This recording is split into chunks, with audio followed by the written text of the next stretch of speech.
আপোনালোক সকলোলৈকে আন্তৰিক অভিনন্দন জ্ঞাপন কৰি ষ্টুডিঅ'ত মই দিগন্ত কুমাৰ নাথ আৰম্ভ কৰিছোঁ আমাৰ অনুষ্ঠান সত্যানুসন্ধান। সত্যানুসন্ধানৰ মেজত আজি আমি আলোচনা কৰিম এটা গুৰুত্বপূৰ্ণ বিষয়, ঔদ্যোগিকৰণ আৰু অসম। এই গুৰুত্বপূৰ্ণ বিষয়টো আমি আলোচনা কৰিবলৈ আগবাঢ়িছোঁ, যি সময়ত আজিৰ দিনটোত এডভান্টেজ আছাম 2.0 প্ৰক্ৰিয়া আৰম্ভ হৈছে। বিভিন্ন বিনিয়োগকাৰীৰে গুৱাহাটী ভৰি পৰিছে। বহু হাজাৰ কোটি টকাৰ বুজাবুজিৰ চুক্তি স্বাক্ষৰিত হৈছে। সেই সময়ত আমি এই গুৰুত্বপূৰ্ণ বিষয়টো আলোচনা কৰিবলৈ আগবাঢ়িছোঁ। আজি আমাৰ আলোচনাৰ মেজলৈ মই প্ৰথমে আদৰিছোঁ অৰূপ কুমাৰ দত্ত ডাঙৰীয়া, এগৰাকী বিশিষ্ট উদ্যোগী। একে সময়তে আমি আলোচনাৰ মেজলৈ আদৰিছোঁ শ্ৰমিক কটকী ডাঙৰীয়া, বাণিজ্য বিশ্লেষক হিচাপে প্ৰায় 2 দশকতকৈ অধিক কাল তেখেত জড়িত হৈ আছে। তেখেতে আপোনালোকৰ সন্মুখত যথেষ্টখিনি বিশ্লেষণ আগবঢ়াব পাৰিব। একে সময়তে আমি আমাৰ আলোচনালৈ আজি আদৰিছোঁ এগৰাকী প্ৰবীণ সাংবাদিক। তেখেতৰ দৃষ্টিকোণেৰে, সাংবাদিকৰ দৃষ্টিকোণেৰে এই বিষয়বস্তুৰ বিশ্লেষণ কৰিব অচিন্ত শৰ্মা ডাঙৰীয়া। তিনিওগৰাকী অতিথিৰ প্ৰতি আদৰণি জনাই মই মূল অনুষ্ঠানলৈ আহিছোঁ। প্ৰথমে মই শ্ৰমিক কটকী ডাঙৰীয়াক এটা প্ৰশ্ন সুধিব বিচাৰিছোঁ। কোটি কোটি টকাৰ বুজাবুজিৰ চুক্তি স্বাক্ষৰিত হৈছে এইখন গুৱাহাটীত ৰাজ্যবাসীৰ বাবে বা আমাৰ ৰাজ্যখনৰ বাবে এই ধৰণৰ প্ৰক্ৰিয়াৰে কিমানখিনি ত্বৰান্বিত কৰিব পৰা যাব, আমাৰ উন্নতিৰ জখলাডাল কিমানখিনি আগবাঢ়িব, আপুনি কি ভাবে? ধন্যবাদ। বৰ দৰকাৰী সময়ত আমাৰ অনুষ্ঠানটো হৈছে। তো আমি যিটো দেখিছোঁ, আমাৰ এতিয়া যিটো পৰিৱেশ ইয়াতে সৃষ্টি হৈছে 2 নম্বৰ যিটো অসম এডভান্টেজ 2, পৰিৱেশটো এনেকুৱা এটা আমাক ভাবিবলৈ বাধ্য কৰিছে যে হয়তো অসমখন ত্বৰান্বিত হ'ব, ঔদ্যোগিক ক্ষেত্ৰত আগবাঢ়ি যাব। সেইটো এটা পৰিৱেশ এটা সৃষ্টি হৈছে। সেইটো খুব ডাঙৰ কথা, যিটো নেকি হয়তো আজিৰ পৰা 20 বছৰ আগতে বা 15 বছৰ আগতে নাছিলে। তো সেইটো এটা খুব ডাঙৰ এটা পজিটিভ ছাইড। ঔদ্যোগিক ক্ষেত্ৰত ডাঙৰ ডাঙৰ মানুহবোৰ আহিছে, ডাঙৰ ডাঙৰ ইণ্ডাষ্ট্ৰিয়েলিষ্ট আহিছে, ইণ্টাৰনেশ্যনেল যিবিলাক আন্তঃৰাষ্ট্ৰীয় ক্ষেত্ৰত কাম কৰি থকা মানুহবোৰ ইয়ালৈ আহিছে। আহাটো এটা খুব ডাঙৰ কথা। ইয়াত হয়তো এনেকুৱা হ'ব পাৰে যে 2 লাখ কোটি 3 লাখ কোটি টকাৰ প্ৰপ'জেল আগবাঢ়াইছে, কিন্তু কথা হ'ল 2 লাখ কোটি নহ'লেও তাৰে আধাও আমি আগবাঢ়িব পাৰোঁ। গুৱাহাটী এটা কেন্দ্ৰ কৰি যিটো ছাউথ ইষ্ট এছিয়াৰ দুৱাৰ দলি বুলি কোৱা হয়, সেই ক্ষেত্ৰত যদি আধাও আমি আগবাঢ়িব পাৰোঁ, সেইটো আমাৰ কাৰণে হয়তো অলপ হ'লেও ছাকচেছ বুলি ক'ব পৰা যাব। যিটো হয়তো 2018 যিটো আছিলে এডভান্টেজ আছাম, সেইটোত হয়তো 20% যদি হৈছে, এবাৰ যদি আমাৰ 50%ও হয়, তেতিয়া হয়তো আমি ক'ব পাৰোঁ যে হয়, আমি ছেকেণ্ড ষ্টেপ এটা আগবাঢ়িছোঁ। কাৰণ আৰম্ভণিটো কৰিব লাগিব। আৰম্ভণি সঁচা অৰ্থত ক'বলৈ গ'লে আৰম্ভণি 18ত আৰম্ভণি হ'ল, তেতিয়া হয়তো ত্বৰান্বিত ইমান নহ'ল, হয়তো বহুত শ্ল' হ'ল। চবৰে এটা ডাঙৰ পৰ্যালোচনা হৈছে যে কি হ'ল 18ত। আজি 18ৰ পৰা আজি 25, তাৰমানে 7 বছৰত কিমানখিনি আমাৰ মাইণ্ডছেটটো চেঞ্জ হৈছে চবৰে, নট অনলি গভৰ্ণমেণ্ট ছেক্টৰ বুলি মই কোৱা নাই, অভাৰঅল যিটো আপোনাৰ পৰিৱেশ সেইটো কিমানখিনি চেঞ্জ হৈছে। গতিকে মই ভাবিছোঁ যে এই 2 নম্বৰটোত হয়তো আৰু অকণমান ত্বৰান্বিত হ'ব, হয়তো 3 নম্বৰ অহাৰ লগে লগে তাতকৈ আৰু বেছি হ'ব। তো আৰম্ভণি যিহেতু হৈছে, ই আৰু আগুৱাই যাব, সেইটো মোৰ বিশ্বাস। মই মানে এজন এই বাণিজ্যিক ক্ষেত্ৰত ইমান দিন থাকি মই যিটো ভাবিছোঁ, মোৰ হিচাপত সেইটো এটা পজিটিভ চাইন বুলি আমি ভাবিব পাৰোঁ। কটকী ডাঙৰীয়াক ধন্যবাদ জনাইছোঁ। আৰু তেখেতৰ কাৰণে মই এই কথাও উল্লেখ কৰোঁ যে আমি আমাৰ পূৰ্বৱৰ্তী আমাৰ সেই কাৰ্যসূচীৰ বিষয়ে আমি আলোচনা কৰিম। এডভান্টেজ আছাম 1.0 বিষয়েও আমি আলোচনা কৰিম। কিন্তু মই আপোনাক স্পষ্টভাৱে এটা কথা সুধিব বিচাৰোঁ, এই এডভান্টেজ আছাম 2.0 পৰা আপুনি সম্পূৰ্ণ আশা কৰেনে, আশাবাদী নে আপুনি? মই 100% বুলি মই নকওঁ, কিন্তু মই অকণমান আগতে ক'লোৱে যে 50% যদি আমি ছেটিছফাইড হ'ব পাৰোঁ যে হয় আমি 2 লাখ কোটিৰ ঠাইত 1 লাখ কোটি ইনভেষ্টমেণ্ট হৈছে, সেইটো আমাৰ কাৰণে বহুত ডাঙৰ কথা। কিন্তু সফলতা বুলি মই ক'ব বিচাৰোঁ, যদি 50% যদি সফল হয়। কাৰণ একেই কম্পেয়াৰ যদি কৰা যায় 18 আৰু এতিয়াৰ, মই ভাবিছোঁ যে এবাৰ 50% সফল হ'ব। ধন্যবাদ জনাইছোঁ। মই এতিয়া আহিছোঁ অৰূপ কুমাৰ দত্ত ডাঙৰীয়াৰ ওচৰলৈ। তেখেত নিজে এগৰাকী উদ্যোগী। তেখেতক মই এটা কথাই সুধিব বিচাৰোঁ যে আমি এই দ্বিতীয়বাৰৰ বাবে আমি এডভান্টেজ অসমৰ এই সমগ্ৰ প্ৰক্ৰিয়াত জড়িত হ'লোঁ, আমাৰ ৰাজ্যখন জড়িত হ'ল, বিভিন্ন ধৰণৰ উদ্যোগীয়ে আহি উদ্যোগপতিয়ে আহি আমাৰ ৰাজ্যত এতিয়া ভিৰ কৰা এই অৱস্থা হৈছে আজি যথেষ্ট আমাৰ বাবে সন্তোষজনক খবৰ আমাৰ বিয়পি পৰিছে আপুনি নিজেই এগৰাকী উদ্যোগী হিচাপে এই প্ৰক্ৰিয়াৰ সৈতে আপুনি সম্পূৰ্ণ খবৰ আপুনি ৰাখিছে আপোনাক মই এটা কথা স্পষ্টভাৱে সোধোঁ যে এডভান্টেজ আছাম 1.0 কি সফলতা বা উদ্যোগ জগতখনৰ ক্ষেত্ৰত কি লাভৱান হ'ল আপুনি কি ভাবে ধন্যবাদ কথা হ'ল এখন দেশৰ উন্নতি হ'বলৈ হ'লে উদ্যোগীকৰণ হ'বই লাগিব উদ্যোগত উন্নতি হ'বই লাগিব এটা কথা হ'ল চৰকাৰে এইটো চেষ্টা কৰিছিলে ইয়াৰ আগত 2018 চনত এডভান্টেজ আছাম তাত মই আছিলোঁ তেতিয়াও আছিলোঁ আৰু ওতঃপ্ৰোতভাৱে জড়িত আছিলোঁ তেতিয়া যিখিনি ধৰণৰ তেওঁলোকে উৎসাহ লৈছিলে বা তেওঁলোকে যেনেকৈ ধৰণৰ ইনচেন্টিভ দিবলৈ ভাবিছিলে সেই বস্তুখিনি ক্লিয়াৰ নহ'ল আৰু MSMEৰ ওপৰত তেওঁলোকে জোৰ দিছিলে কিন্তু আমি আচলতে কি আমি চাওঁ যে চক micro small and medium enterprise MSME micro হ'ল অতি ক্ষুদ্ৰ স্মল ক্ষুদ্ৰ আৰু মিডিয়াম এণ্টাৰপ্ৰাইজ গতিকে আমাৰ অসমত আচলতে কি আমাৰ উদ্যোগ যিহেতু আমাৰ চালুকীয়া অৱস্থাত গতিকে আমি মাইক্ৰ ছেক্টৰত আমি বেছি গুৰুত্ব দিওঁ আমি ভাবোঁ যে মাইক্ৰ যেতিয়া ইউনিট এটা ছাকচেছ হয় সি স্মলত যাব স্মলৰ পৰা মিডিয়াম যাব তাৰপিছত ডাঙৰ ইণ্ডাষ্ট্ৰি হ'ব পাৰে হৈছেও গতিকে সেইখিনিত জোৰ দিবলৈ হ'লে আমি তেখেতসকলক বহুখিনি উপদেশ দিছিলোঁ আমি ইণ্ডাষ্ট্ৰি এছ'চিয়েশ্যনৰ পৰা উপদেশ দিছিলোঁ আমি কিন্তু কথাবোৰ ফলপ্ৰসূ নহ'ল কেলে এই মানুহখিনিক তেওঁলোকে যেনেকৈ ল'ব লাগিছিলে সেই মানুহখিনি তেনেকৈ লোৱা নহ'ল ল'ব নোৱাৰিলে আমাৰ এনভাইৰনমেণ্টটো সেই সময়ত চালুকীয়া অৱস্থাত আছিলে অকণমান ডিষ্টাৰ্বো আছিলে গতিকে সেইবোৰ কাৰণ হ'ব পাৰে আৰু যিটো এৱাৰনেছ থাকিব লাগিছিলে সেইখিনি অলপ কম হৈছিলে কিন্তু এতিয়া দেখিছোঁ যে আজি ৰাতিপুৱাৰ পৰাই মই আছোঁ তাতে জড়িত হৈ আছোঁ মই উৎসাহমুখৰ পৰিৱেশ আৰু ৰেছপন্সটো ইমান ভাল হৈছে যে মানে সকলো আহিছে বিদেশৰতো 61জন আপোনাৰ এম্বেচাডৰটো আহিছেই বিদেশৰ প্ৰতিনিধি আহিছে বিদেশৰ বাণিজ্যিক প্ৰতিনিধি আহিছে আৰু আমাৰ ভাৰতৰখিনিতো আছেই উদ্যোগীসকল আছেই আৰু ডাঙৰ কথা হৈছে কি কোনো প্ৰধানমন্ত্ৰীয়ে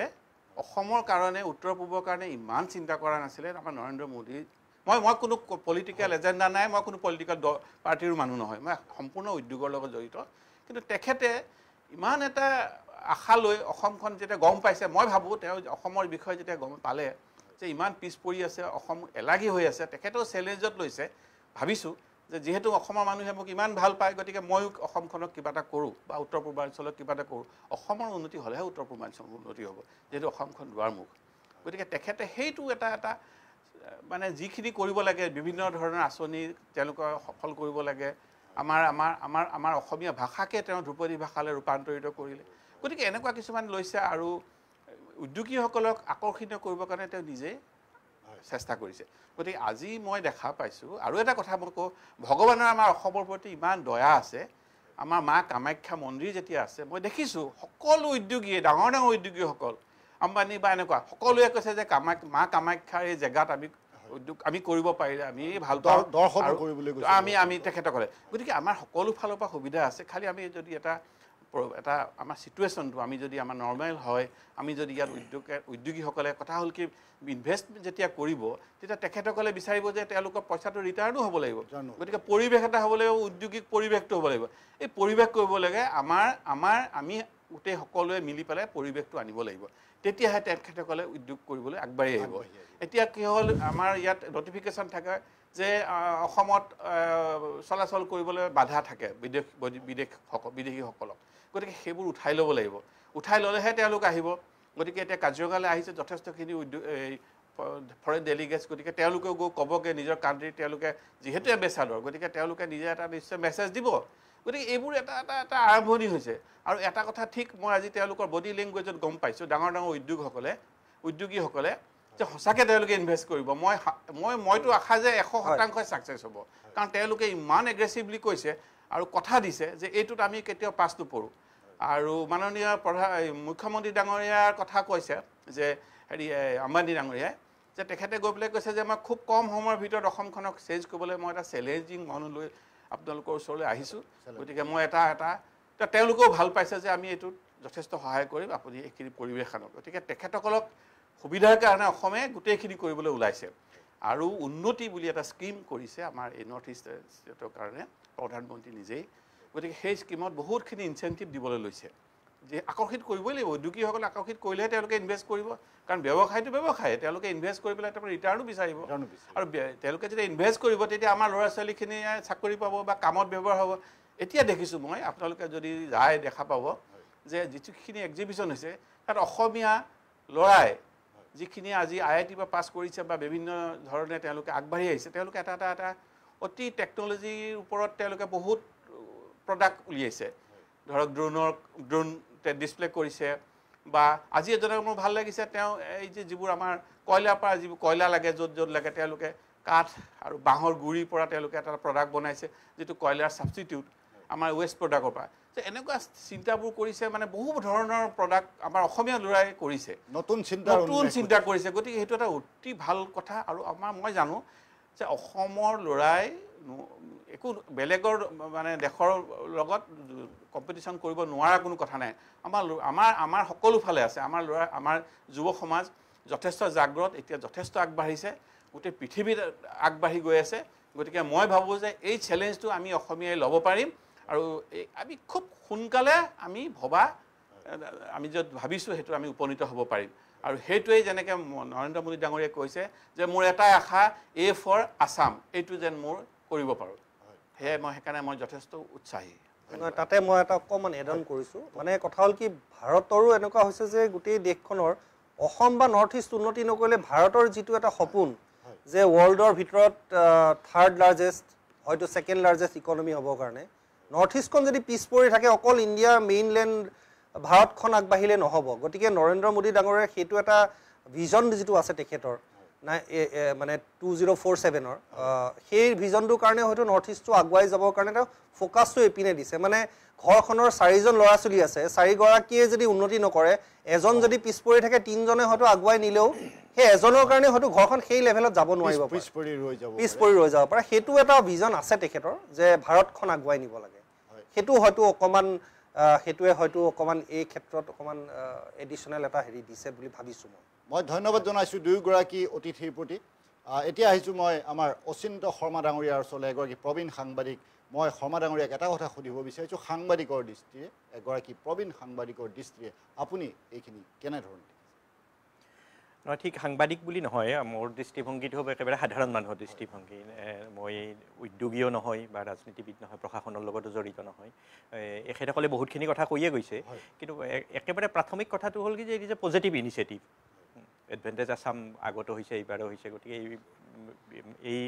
উদ্যমটোক লৈ এই ইনিচিয়েটিভক লৈ আমি নিগেটিভ কথা কোৱা উচিতে নহয় কিন্তু কথা হ'ল কি যে পজিটিভ ইনিচিয়েটিভ হ'লেও ইয়াত ৰাজহুৱা ধন খৰচ হৈছে গতিকে ৰাইজৰ বস্তুটোৰ এটা মূল্যাংকন কৰাৰ অধিকাৰ থাকিব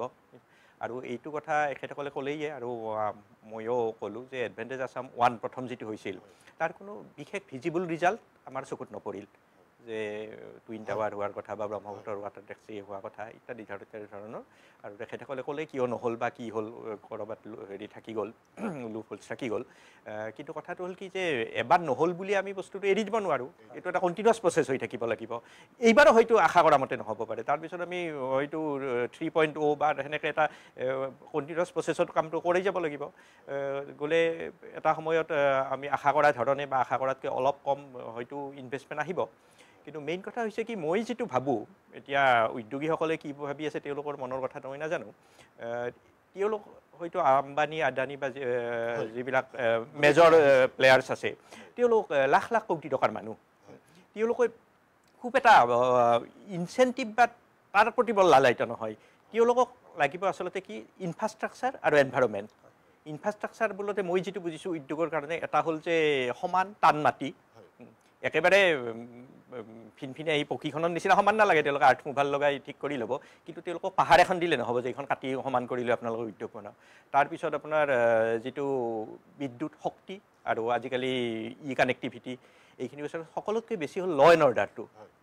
তেওঁলোকে ইভিন হয়তো নিজৰ কাৰণে পাৱাৰ হাউচ এটাও বনাই ল'ব পাৰে কিন্তু তেওঁলোকে ইয়াত উগ্ৰপন্থীৰ লগত যুঁজা ইনফ্ৰাষ্ট্ৰাকচাৰ নাই তেওঁলোকৰ আৰু অসমত হয়তো আটাইতকৈ অসম আৰু অন্য ৰাজ্যতো হয়তো আছে কিছুমান ৰাজ্যত নাই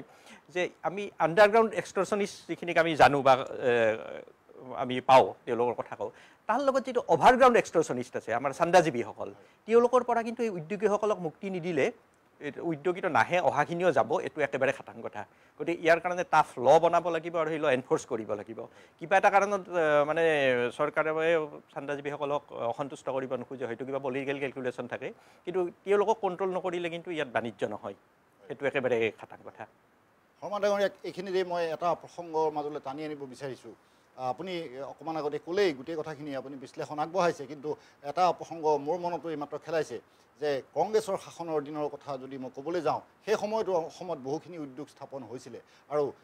আপুনি এই যি ধৰণৰ কথা ক'লে উগ্ৰপন্থীৰ কথা ক'লে ঠিক সেই সময়ছোৱাত আমাৰ কিছু মনত আছে সেই কথা যে বিভিন্ন ধৰণৰ দাবী হৈছিলে ধন দাবীকে ধৰি বিভিন্ন কথা ইয়াত ঘটিছিলে আমাৰ অসমত ভূমিতে হৈছিলে সেই সময়ত কিন্তু বহু উদ্যোগ বন্ধ হৈ গৈছিলে শৰ্মা ডাঙৰীয়াই কি কয় নহয় এতিয়া চাওক মই যিটো আণ্ডাৰগ্ৰাউণ্ড এক্সট্ৰচনিষ্টৰ কথা ক'লোঁ যিখিনি বেণ্ড অৰ্গেনাইজেশ্যন তেওঁলোকৰ লগত যুঁজিবলৈ প্ৰশাসনৰ সহজ তেওঁলোক অবৈধ মানুহ তেওঁলোকৰ সকলো কাম কাজ অবৈধ তেওঁলোকৰ ধন দাবীৰ প্ৰক্ৰিয়া অবৈধ কিন্তু আমাৰ তথাকথিত সামাজিক সংগঠন বুলি যিখিনি লেবেল মৰা সংগঠন আছে তেওঁলোকতো অবৈধ সংগঠন নহয় ডোনেশ্যন বিচৰাটো অবৈধ সংগঠন নহয় কিন্তু মানে অবৈধ কাম নহয় কিন্তু সেই ডোনেশ্যন বিচৰা প্ৰক্ৰিয়াটোৰ মানে যিটো মাজত যিটো দাবী ধমকি বা হেঁচা ভয় ভাবুকি লুকাই থাকে বহু প্ৰশ্নবোধক থাকে সেই বস্তুটো কিন্তু অসমত এটা মই একদম গ্ৰাছৰুটৰ মানুহ হিচাপে গম পাওঁ সি একেবাৰে ক্ষুদ্ৰ পাণ দোকানী এজনৰ পৰা আৰম্ভ কৰি একেবাৰে মানে কৌটিপতি ৰোগীলৈকে চলে এতিয়াতো বহাগ বিহু আহি আছে আকৌ সেই বস্তুটোৱে ভয়াৱহ ৰূপ ল'ব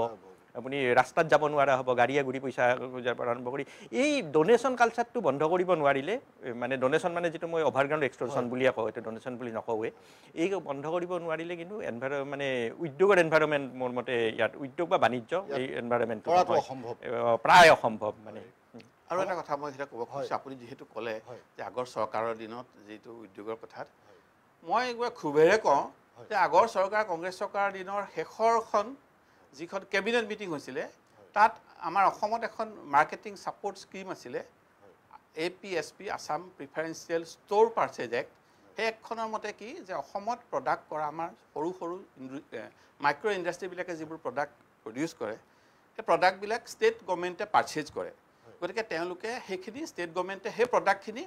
আমাৰ অসমৰ উদ্যোগৰ পৰা ল'লে আমাৰ ল'ৰাখিনি আমাৰ যিখিনি উদ্যোগী আছে সুবিধা হয় কাৰণ গভৰ্ণমেণ্ট এটা বাল্ক পাৰ্চেজাৰ তেওঁলোকে বহুখিনি প্ৰডাক্ট লয় সেই শেষৰ কেবিনেট মিটিংখনত এই আসাম প্ৰিফাৰেঞ্চিয়েল ষ্ট'ৰ্ছ পাৰ্চেজ এক্টখন তেওঁলোকে স্ক্ৰেপ কৰি দিলে গতিকে সেয়াই তেওঁলোকৰ মনৰ অৱস্থা গতিকে মই আগৰ চৰকাৰতো যি শেষে কৰি গ'ল গতিকে বৰ্তমান দেখিছোঁ যে এখেতসকলে পজিটিভলি একেবাৰে নিকাভাৱে তেওঁলোকে এইখিনি কৰিব খুজিছে আৰু আমাৰ ঠিকে কৈছে এখেতে যে আমাৰ উদ্যোগ এটা হ'ব হ'লে কানেক্টিভিটি এটা ডাঙৰ কথা আৰু এতিয়া দেখিছোঁ কিন্তু যে এয়াৰপৰ্টবোৰো যথেষ্ট এতিয়া ডাঙৰ হৈছে আমাৰ ফ্লাইটো যথেষ্ট দিছে আমাৰ মাননীয় সৰ্বানন্দ সোণোৱাল ডাঙৰীয়াই চি পৰ্টৰো কিবা কিবি ধৰণৰ আমাৰ পৰ্ট ৰিভাৰ পৰ্টৰ কামো কৰিছে গতিকে গোটেইখিনিত আগবঢ়া দেখিছোঁ আমাৰ বহুত ৰাস্তা ঘাটো যথেষ্টখিনি হৈছে গতিকে মই ভাবোঁ যে এইখিনি কানেক্টিভিটিখিনি আগবাঢ়িছে বহুত ভালকৈ আগবাঢ়িছে গতিকে আমি ভাল কাম এটা কৰিলে আমি কমেই এইটো ভাল কৰিছে গতিকে সেইখিনি হ'লে সেইকাৰণে আমি আশাবাদী ভালক ভাল বুলি ক'বই লাগিব আৰু বেয়াক বেয়া বুলি ক'বই লাগিব মই দত্ত ডাঙৰীয়াক ধন্যবাদ জনাইছোঁ মই এতিয়া আহিছোঁ শ্ৰমিক কটকী ডাঙৰীয়াৰ ওচৰলৈ আৰু কটকী ডাঙৰীয়াক মই এটা গুৰুত্বপূৰ্ণ প্ৰসংগ উত্থাপন কৰিব বিচাৰিছোঁ যে কটকী ডাঙৰীয়া এটা কথা চাব যে আমাৰ অসমৰ কথা কৈছোঁ ব্ৰহ্মপুত্ৰ নদীৰ কথা কওঁ আমাৰ বহু জাহাজ আছে ব্ৰহ্মপুত্ৰৰ পাৰতে বান্ধি থোৱা আছে কিন্তু আমি জাহাজ চলাব নোৱাৰোঁ আমাৰ এনে এটা অৱস্থাত আছোঁ আমি আমাৰ ৰাজ্যখন এনে অৱস্থাত আছে এটা কথা সঁচা যে এডভান্টেজ আসাম এনেধৰণৰ প্ৰক্ৰিয়াৰ দ্বাৰা বা এনেধৰণৰ অনুষ্ঠানৰ দ্বাৰা এনেধৰণে আমি যদি বিনিয়োগকাৰী আমি আনো আমি আমাৰ বিনিয়োগ আমি ৰাস্তা সুচল কৰিব পাৰিম আমি খন্তেক আগতেও সেইখিনি কথা আলোচনা কৰিছোঁ আমাৰ নিবনুৱা যিসকল যুৱক আছে যুৱতী আছে তেওঁলোকে কৰ্মসংস্থান পাব বা আমাৰ ৰাজ্যৰ অৰ্থনীতি সুদৃঢ় হ'ব আমাৰ ভেটি টনকিয়াল হ'ব আপুনি কেনেধৰণে আশা কৰে ধন্যবাদ খুব মানে দৰকাৰী এইটো এটা প্ৰশ্ন কথা হ'ল কি এনেকুৱা ধৰণৰ যিবিলাক মানে নিবনুৱা সমস্যাটো যিটো মানে ধৰক গভৰ্ণমেণ্টৰ পিনৰ পৰা সেইটো সম্ভৱেই নহয় কোনো ক্ষেত্ৰতে এইটো সম্ভৱ নহয় গতিকে এই এনেকুৱা ধৰণৰ যিবিলাক এতিয়া ধৰক আপুনি কৈছে জাহাজখিনি কেনেকৈ আমি ব্যৱহাৰ কৰিব পাৰোঁ সেই বস্তুটো এতিয়া লাহে লাহে তেখেতে অলপ আগতে কৈ গ'ল দত্ত ডাঙৰীয়াই যে সৰ্বানন্দ সোণোৱাল ডাঙৰীয়াই যিটো কৰিবলৈ চেষ্টা কৰিছে যে ৰিভাৰ ৰুট সেই ৰিভাৰ ৰুটটো পূৰা ক্লিয়াৰ কৰি দিব এইটো মানে এনেকুৱা নহয় যে নদীৰ পৰা গৈ পেলাই সেইটো সাগৰৰ লগত মিলাই দিব সেইটো এটা খুব ডাঙৰ কথা আপুনি যদি চাই যিকোনো ক্ষেত্ৰত উৰিষ্যাখন কিয় উন্নতি কৰিছে উৰিষ্যাখনৰ গোটেই ছাইডটো গোটেই সাগৰৰ লগত লিংক হৈ আছে অসমখন কিন্তু এটা কমপ্লিটলি এটা মানে লেণ্ড লক বুলি ক'ব পাৰি এইটো মানে কোনো তাৰ লগত কোনো পানীৰ ৰুটটো নাছিলে কিন্তু এতিয়া ব্ৰহ্মপুত্ৰ যিখন আছে এখন এতিয়া চেষ্টা কৰিছে যে সেইখন দি আমি পাৰ কৰি একেবাৰে সাগৰলৈকে লৈ যাব পাৰোঁ তেতিয়াহ'লে কি হ'ব অসমৰ যিখিনি প্ৰডাকশ্যন আছে এনেকুৱাটো নহয় যে অসমৰ 3.5 কোটি প্লাছ গোটেই নৰ্থ ইষ্টৰ 4.5 কোটি মানুহ এই 4.5 কোটি মানুহে কেতিয়াও ইয়াৰ হোৱা প্ৰডাকশ্যনেৰে গোটেইখন ইণ্ডাষ্ট্ৰী চলিব নোৱাৰে যদি হাজাৰ হাজাৰ লাখ লাখ কোটি টকাৰ ইনভেষ্টমেণ্ট তাৰ যিখিনি প্ৰডাকশ্যন হ'ব সেইখিনি কেতিয়াও সম্ভৱ নহয় যে এই 4.5 কোটি মানুহে তাৰ ইউজ কৰিব গতিকে আল্টিমেটলি আমি চিন্তা কৰিব লাগিব যে এইখিনি বাহিৰলৈ আমি কেনেকৈ পঠাম এইটো নদীৰ ৰুটটো আছে নদীৰ ৰুটটোৰ লগতে আমি সাগৰলৈ গুচি গৈ এইখিনি আমি বাহিৰলৈ এক্সপৰ্ট কৰিব পাৰিম তাৰ উপৰিও আমাৰ যিখিনি সাউথ ইষ্ট এছিয়াৰ লগত যিটো ৰোডটো যিটো লিংক ৰোড এটা কৰিব বিচাৰে আপ টু থাইলেণ্ড সেই ৰাস্তাটো খুলি যোৱাৰ লগে লগে কি হ'ব আমাৰ ইয়াত যিখিনি প্ৰডাকশ্যন হ'ব এতিয়া ডাঙৰ ডাঙৰ ইণ্ডাষ্ট্ৰিজবোৰ কিয় আহিছে কাৰণ সিহঁতি দেখিছে যে এটা গুজৰাটত কিবা এটা প্ৰডাকশ্যন কৰি সেই বস্তুটো থাইলেণ্ডত বিক্ৰী কৰাটো সম্ভৱ নহয় কাৰণ সেই যিটো ট্ৰান্সপৰ্টেশ্যনৰ কষ্টটো থাকিব সেইটো বহুত বেছি হৈ যাব গতিকে অসমত যদি সেই প্ৰডাকশ্যনটো কৰে আৰু অসমৰ পৰা সেই ৰাস্তাটো যদি মেইন ৰোডটোতে আমাৰ ক্লিয়াৰ হৈ যায় সেই ৰোডটো দি গৈ পেলাই আমি গৈ সেই ইয়াত হোৱা প্ৰডাকশ্যনটো আমি কেতিয়াও এটা কথা নহয় যে এটা জাপানখনৰ যিখিনি প্ৰডাকশ্যন আছে অকল জাপানত বিক্ৰী নহয়তো গোটেই এণ্টায়াৰ ৱৰ্ল্ডত বিক্ৰী হয় সেইকাৰণে জাপান আজি ইমান আগত গৈছে ইমান সৰু দেশ এখন সৰু দেশ চাবলৈ গ'লে একদম সৰু দেশ কিন্তু তেওঁলোকৰ যিটো ইকনমি সেইটো ৱৰ্ল্ডৰ one of the largest economy কেনেকৈ হৈছে সেই ধৰণে আমাৰ চিন্তাধাৰাটো এনেকুৱা হ'ব লাগিব যে আমাৰ হয় অসমখন সৰু আমাক ধৰি ল'লোঁ আমি এটা মানে ফেডাৰেলিজিম টাইপ যদি কৰা যায় যে অসমখন এটা নৰ্থ ইষ্টখন এটা ছেপাৰেট আইডেণ্টিটি এটা লগাই পেলাই নো ডাউট ইণ্ডিয়াৰ ভিতৰতে আছে যেনেকৈ ইউনাইটেড ষ্টেটছ আছে প্ৰত্যেকখন ষ্টেটৰ নিজৰ এটা প্ৰডাক্টিভিটিবিলাক বেলেগ বেলেগ ঠিক তেনেকৈ অসমখনো এটা ইউনিট হিচাপে ধৰি নৰ্থ ইষ্টখন এটা ইউনিট হিচাপে ধৰি ইয়াতে যিটো প্ৰডাকশ্যন হ'ব সেই প্ৰডাকশ্যনটো আমি বাহিৰলৈ পঠিয়াম একো ডাঙৰ কথা নহয় ছেমি কণ্ডাক্টৰ এতিয়া যোৰহাটত হৈছে জাগিৰোডত হৈছে সেইটো অকল ছেমি কণ্ডাক্টৰ অকল জাগিৰোডৰ অসমতে নৰ্থ ইষ্টতেতো নহয় ইণ্ডিয়াতে নহয় এইটো গোটেই ৱৰ্ল্ডত এইটো গুচি যাব গতিকে সেই ধৰণে যেতিয়া গোটেইখিনি এটা গ্ল'বেল আউটলুকত যেতিয়া বস্তুটো চিন্তা কৰিব মানুহে আমাৰ ইয়াৰ মানে বিশেষকৈ থিংক টেংকখিনিয়ে যেতিয়া এটা গ্ল'বেল লেভেলত মানুহে চিন্তা কৰিব ইণ্ডাষ্ট্ৰিয়েলিষ্টবিলাকে সৰু ইণ্ডাষ্ট্ৰি তেখেতে যিটো দত্ত ডাঙৰীয়াই কৈছে যে MSME পৰাই গৈ মানে মিডিয়ামৰ পৰা গৈ লাৰ্জ স্কেল ইণ্ডাষ্ট্ৰি হৈ গৈ ষ্টেপ বাই ষ্টেপ ৰিলায়েন্স এদিনতে গৈ পেলাই 5 লাখ কোটি টকাৰ এটা কংগ্ল'মাৰেট হোৱা নাই সি সৰুৰ পৰাই আৰম্ভ হৈছে প্ৰথমতে হয়তো সেই আপোনাৰ স্পান মানে সূতাৰ বেপাৰ কৰিয়ে আজি গৈ পেলাই তেওঁলোকে এটা ৱৰ্ল্ডৰ ভিতৰত ডাঙৰ অৰ্গেনাইজেশ্যন তেনেকৈ আমাৰ অসমৰ পৰাও তেনেকৈ সৰুৰ পৰাই ডাঙৰ তেখেতে যিটো কৈছে মাইক্ৰ' পিছত স্মল হ'ব স্মলৰ পাছত মিডিয়াম হ'ব মিডিয়ামৰ পাছত লাৰ্জ হ'ব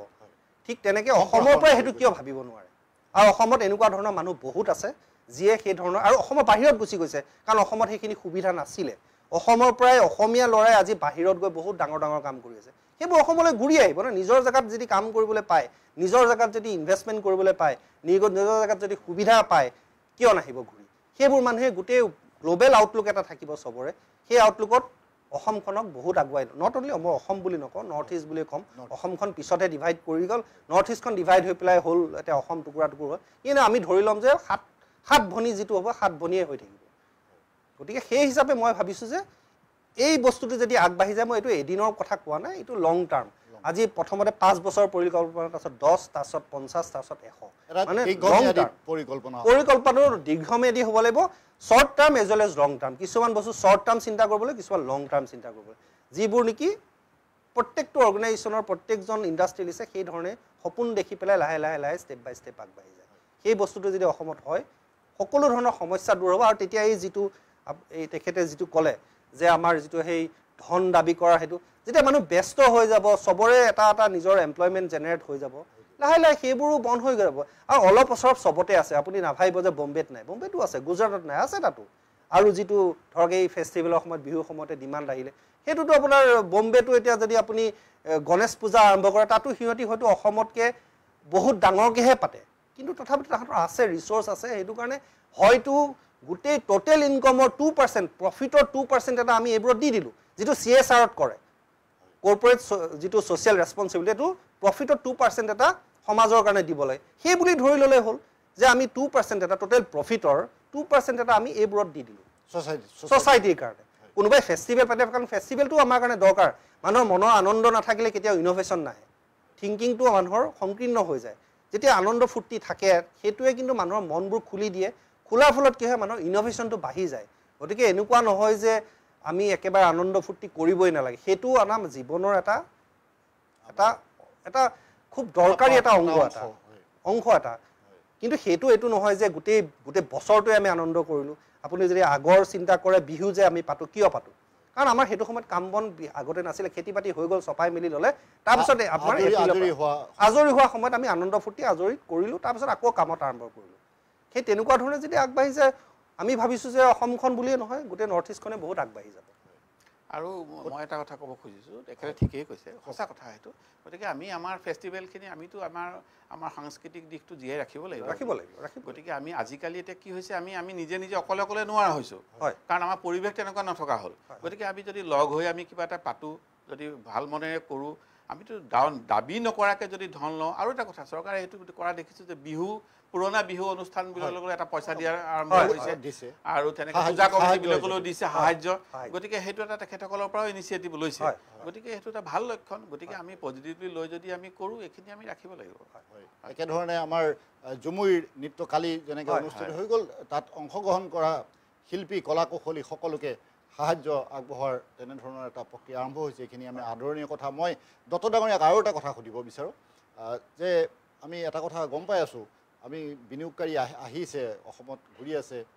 কাজিৰঙা চাবলৈ গৈছে আমি গোটেইখিনি দৃশ্য আমি প্ৰত্যক্ষ কৰি আছোঁ আমি গম পাই আছোঁ ঠিক বিনিয়োগকাৰী আহক আমাৰ ইয়াত বিনিয়োগ কৰক সেইটো আমাৰ কাৰণে সকলোৰে কাৰণে ভাল কথা আমাৰ যিখিনি থলুৱা যুৱক যুৱতী আছে এইখিনিও সংস্থাপন লাভ কৰক সেইটো আমাৰ কাৰণে এটা ভাল লগা কথা আমাৰ অৰ্থনীতিৰ কাৰণে আমাৰ নিজৰ প্ৰজন্মৰ কাৰণে এটা ভাল লগা কথা দত্ত ডাঙৰীয়াই কি ভাবে এই প্ৰক্ৰিয়াখিনিৰ পৰা আমি কেনেধৰণৰ ফলাফল লাভ কৰিম ইয়াৰ পৰা কেইবাটা ধৰণে আমি লাভান্বিত হ'ম প্ৰথম হ'ল কি তেওঁলোকে যেতিয়া ডাঙৰ বৃহৎ উদ্যোগ কৰিব বা ইনভেষ্টমেণ্ট কৰিব এতিয়া 7 ষ্টাৰ হোটেলৰ কৈছে যে আমি 7 ষ্টাৰ হোটেল খুলিম গতিকে সেইটো এটা কথা যদি তাত এমপ্লয়মেণ্টটো হ'বই আৰু গতিকে সেইখিনি আমাৰ স্থানীয় যুৱক যুৱতীয়ে চাকৰি পাবই তেওঁলোকৰ কিছুমান বাহিৰৰ মানুহো পাব কিন্তু তাত আমাৰ বেছি ইয়াত আমি লাভান্বিত হ'ম দ্বিতীয়তে হৈছে কি আমাৰ যুৱকসকলে এইবোৰ যে দেখিছে যে এনেকুৱা ধৰণৰ আমাৰ পঢ়া শুনা কৰি ল'ৰাবোৰ এতিয়াতো যথেষ্টখিনি আগবাঢ়ি আছে গতিকে তেওঁলোকে এটা কৰিব লাগিছে মই কৈছোঁৱে যে আজি দেখিছোঁ যে বহুত ইন'ভেটিভ কাম তেওঁলোকে কৰিছে বনাইছে গতিকে সেইখিনি যে তেওঁলোকে কৰিছে তেওঁলোকে আৰু কৰিব মন যাব নতুনকৈ ওলাই আহিব এতিয়া আমাৰ ডাঙৰ কথা হৈছে আমি এতিয়া আমাৰ এতিয়া যুৱ প্ৰজন্মই কি কৰিছে চাকৰি বিচৰা নাই এতিয়া চাকৰি দিব পৰা অৱস্থালৈ আহিবলৈ ধৰিছে তাৰমানে এমপ্লয়মেণ্ট জেনেৰেশ্যন কৰিব তেওঁলোকে এটা ইউনিট খুলিব তাত আজি 100 জন 50 জন 20 জন এনেকৈ তেওঁলোকে দিব গতিকে সেইটোৱে আমাৰ সেই এমপ্লয়মেণ্ট জেনেৰেশ্যনটো হ'ব গতিকে তেওঁলোকতকৈও বৃহৎ উদ্যোগপতিতকৈও আমাৰ নিজৰ যেতিয়া থলুৱা উদ্যোগবোৰ বাঢ়িব আমাৰ বেছি কাৰণ আমি বেছিকৈ কৰিব পাৰিমতো তেওঁলোকে ইয়াত 10টা কৰিব আমি 10,000টা কৰিব পাৰিম উদ্যোগ গতিকে আমি বেছি এমপ্লয়মেণ্ট দিব পাৰিম কিন্তু সেই যে এনভাইৰনমেণ্টটো আহিছে সেইটো এটা ডাঙৰ কথা আৰু সেই এনভাইৰনমেণ্টটো ৰাখিব পৰাকৈ আমাৰ চৰকাৰে সেইটো পৰিৱেশ ৰাখিব লাগিব আমাৰ আন্তঃগাঁথনি শক্তি হ'ব লাগিব আৰু আমি উদ্যোগীকৰণত আমি চিন্তা কৰিব লাগিব আৰু এইটো এই 5 বছৰৰ কাৰণে অহা 5 বছৰৰ কাৰণেহে উদ্যম যিটো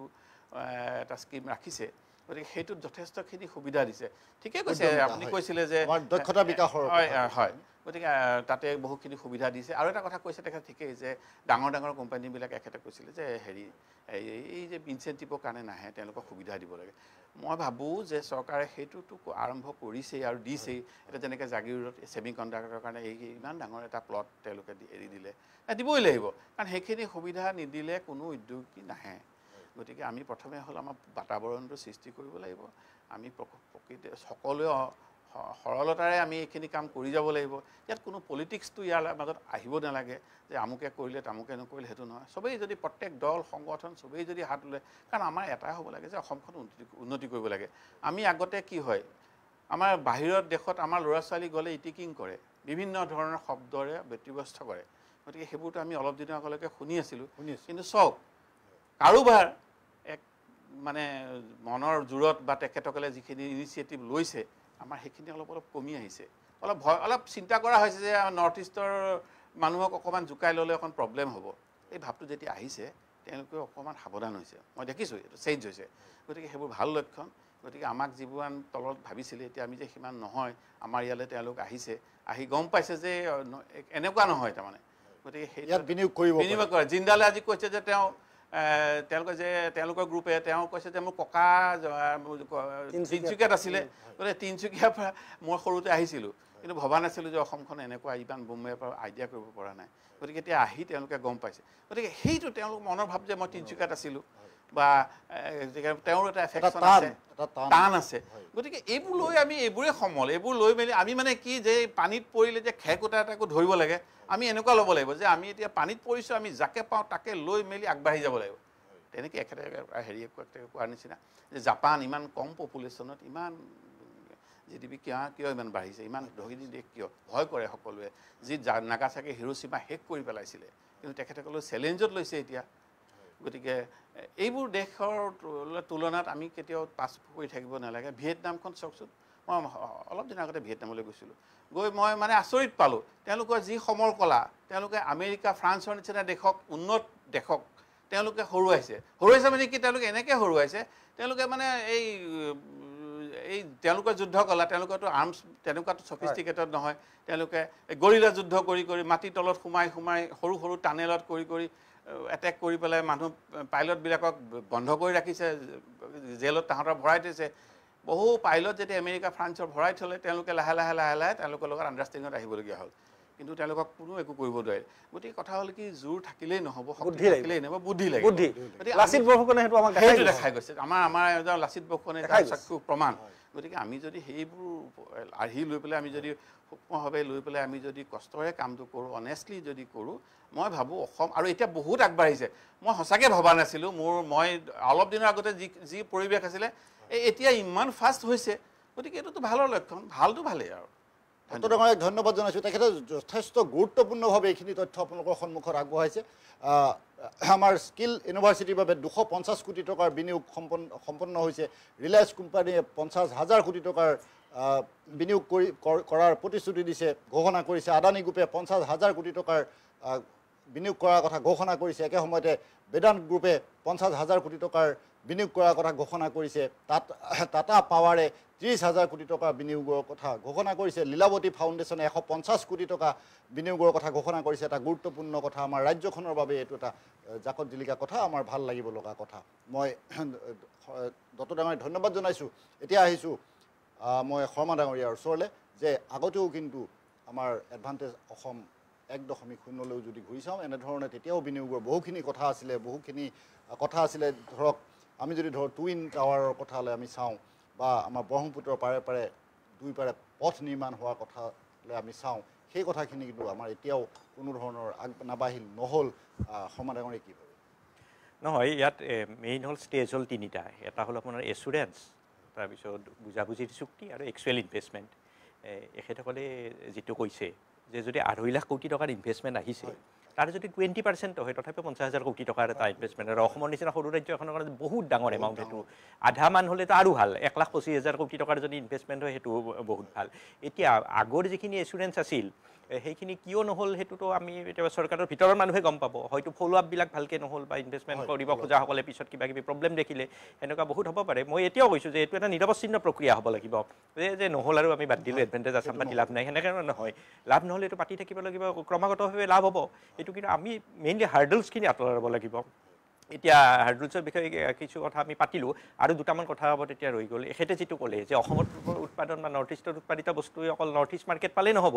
ইয়াত সিমান মাৰ্কেট পটেঞ্চিয়েল নাই বাহিৰত যাব লাগিব ভাৰতলৈ যাব লাগিব পৃথিৱীলৈ যাব লাগিব আৰু এই ক্ষেত্ৰত আমি যিহেতু লেণ্ডলক গতিকে আমাৰ এটা প্ৰব্লেম আছে সেই প্ৰব্লেমটো অভাৰকা আৰু এৰোপ্লেনেৰে বস্তু পঠোৱাটো সিমান লাভজনক নহয় এইটো মানে চি ৰুট লাগিবই এতিয়া হৈছে কি আপোনাৰ মেইনলি যে ব্ৰহ্মপুত্ৰৰে বংগোপসাগৰ হৈ এটা ৰাস্তা আছে কিন্তু বাংলাদেশৰ সাম্প্ৰতিক ৰাজনৈতিক পৰিস্থিতি বৰ ভাল নহয় এটা ভাৰত বিৰোধী মনোভাৱ তাত গা কৰি উঠিছে আৰু যদি ম্যানমাৰৰ চিটি পৰ্টটো হৈ যায় হয়তো মানে তেতিয়ালৈকে এটা কানেক্টিভিটি পোৱা যাব কিন্তু সেইটো মানে ম্যানমাৰৰো ৰাজনৈতিক অস্থিৰতাৰ কাৰণে প্ৰজেক্টটো পিছুৱাই আছে আৰু ত্ৰিদেশীয় হাইৱেৰ যিটো কথা সেইটোও মানে খুব মানে হেৰি হোৱা নাই আৰু গ্ৰাউণ্ডত হোৱা নাই এই প্ৰজেক্টবিলাক স্পীড আপ কৰিব লাগিব আৰু হয়তো আৰু কিছুমান কথা থাকিব আমি এইখিনি আলোচনা কৰিম আৰু পিছলৈ হয় এইটো ক্ষেত্ৰত একচুৱেলি মই কি কৈছোঁ ইনফ্ৰাষ্ট্ৰাকচাৰৰ ক্ষেত্ৰত হয় শৰ্মা ডাঙৰীয়াক ধন্যবাদ জনাইছোঁ আমি এটা গুৰুত্বপূৰ্ণ বিষয়ৰ ওপৰত আজি আলোচনা কৰি আছোঁ ঔদ্যোগিকৰণ আৰু অসম আমি কিছু সময়ৰ পাছত পুনৰ আলোচনাৰ মাজলৈ ঘূৰি আহিম এতিয়া লৈছোঁ খন্তেক বাণিজ্যিক বিৰতি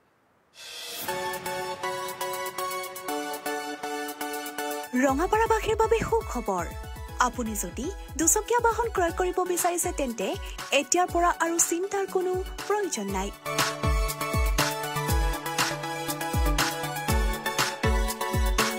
আপুনিও আহিব পাৰে DBP associate Bajaj two wheeler ডিলাৰলৈ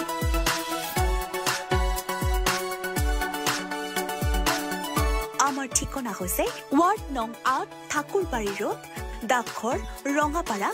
জিলা শোণিতপুৰ অসম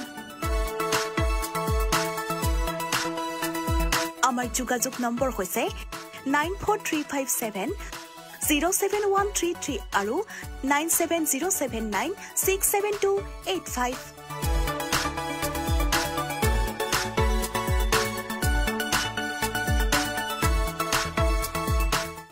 অত্যাধুনিক চিকিৎসা পদ্ধতি আৰু কাৰিকৰী কৌশলেৰে সমৃদ্ধ হৈ ৰাইজৰ সেৱাত মুকলি হ'ল JNSM পলিক্লিনিক কাম diagnostic centre and multi speciality hospital paramedical প্ৰশিক্ষণৰ ব্যৱস্থাও উপলব্ধ আমাৰ ঠিকনা ৱাৰ্ড নং 4 কৰিম চক মঙলদৈ দৰং অসম আমাৰ যোগাযোগৰ নম্বৰ 6001887100 অথবা 6003048093 শৰীৰৰ যিকোনো অসুবিধাৰ সন্মুখীন হৈছে নেকি আপুনি শাৰীৰিক সমস্যাৰ প্ৰতিকাৰ কেৱল আমি দিম অভিজ্ঞ চিকিৎসকে দিব সুপৰামৰ্শ প্ৰতি সপ্তাহত থাকিব বিভিন্ন ৰোগৰ বিশেষজ্ঞ চিকিৎসক চাবলৈ নাপাহৰিব এনি ভাৰত 24ৰ বিশেষ অনুষ্ঠান স্বাস্থ্য বিশেষ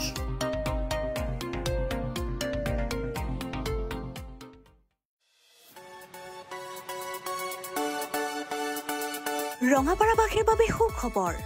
আপুনি যদি দুচকীয়া বাহন ক্ৰয় কৰিব বিচাৰিছে তেন্তে এতিয়াৰ পৰা আৰু চিন্তাৰ কোনো প্ৰয়োজন নাই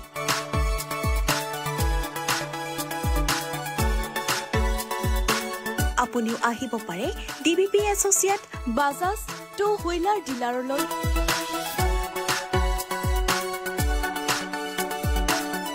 আমাৰ ঠিকনা হৈছে ৱাৰ্ড নং ৮ ঠাকুৰবাৰী ৰোড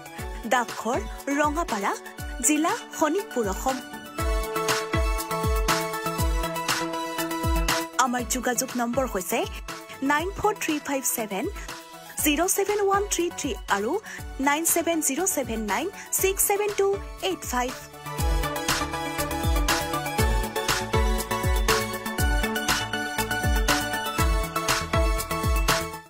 অত্যাধুনিক চিকিৎসা পদ্ধতি আৰু কাৰিকৰী কৌশলেৰে সমৃদ্ধ হৈ ৰাইজৰ সেৱাত মুকলি হ'ল JNSM পলিক্লিনিক কাম diagnostic centre and multi speciality hospital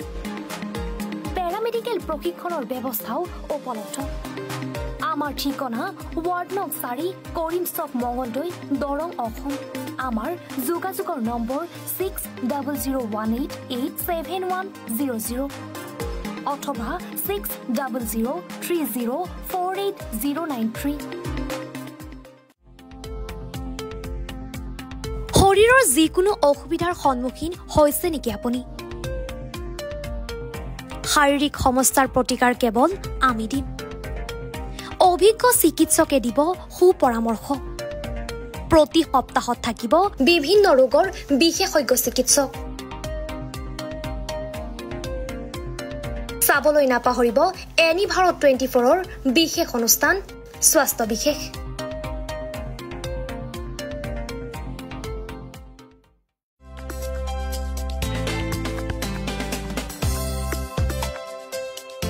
আপোনাৰ ঘৰখন আৰু অফিচ চালে চকুৰুৱাকৈ সজাওক আজি আহক সকলো ধৰণৰ অত্যাধুনিক ফাৰ্নিচাৰৰ বাবে সিটি ফাৰ্নিচাৰ 6 মাইল গুৱাহাটী আমাৰ ঠিকনা 6 মাইল পাঞ্জাবাৰী ৰোড পুৰবিদাৰীৰ সন্মুখত গুৱাহাটী আমাৰ যোগাযোগ নম্বৰ 9435013969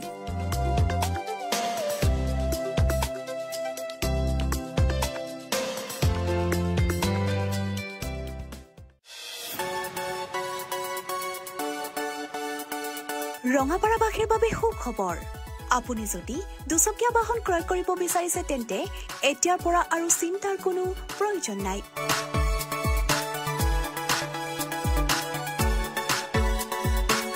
আপুনিও আহিব পাৰে DBP associate Bajaj two wheeler ডিলাৰলৈ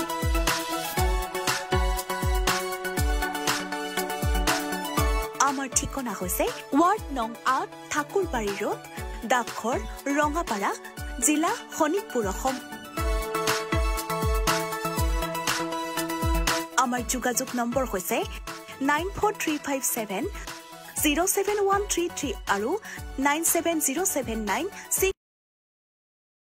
পুনৰ আলোচনাৰ মাজলৈ উভতি আহিছোঁ আমি এটা গুৰুত্বপূৰ্ণ বিষয়ত আজি আলোচনা কৰি আছোঁ ঔদ্যোগিকৰণ আৰু অসম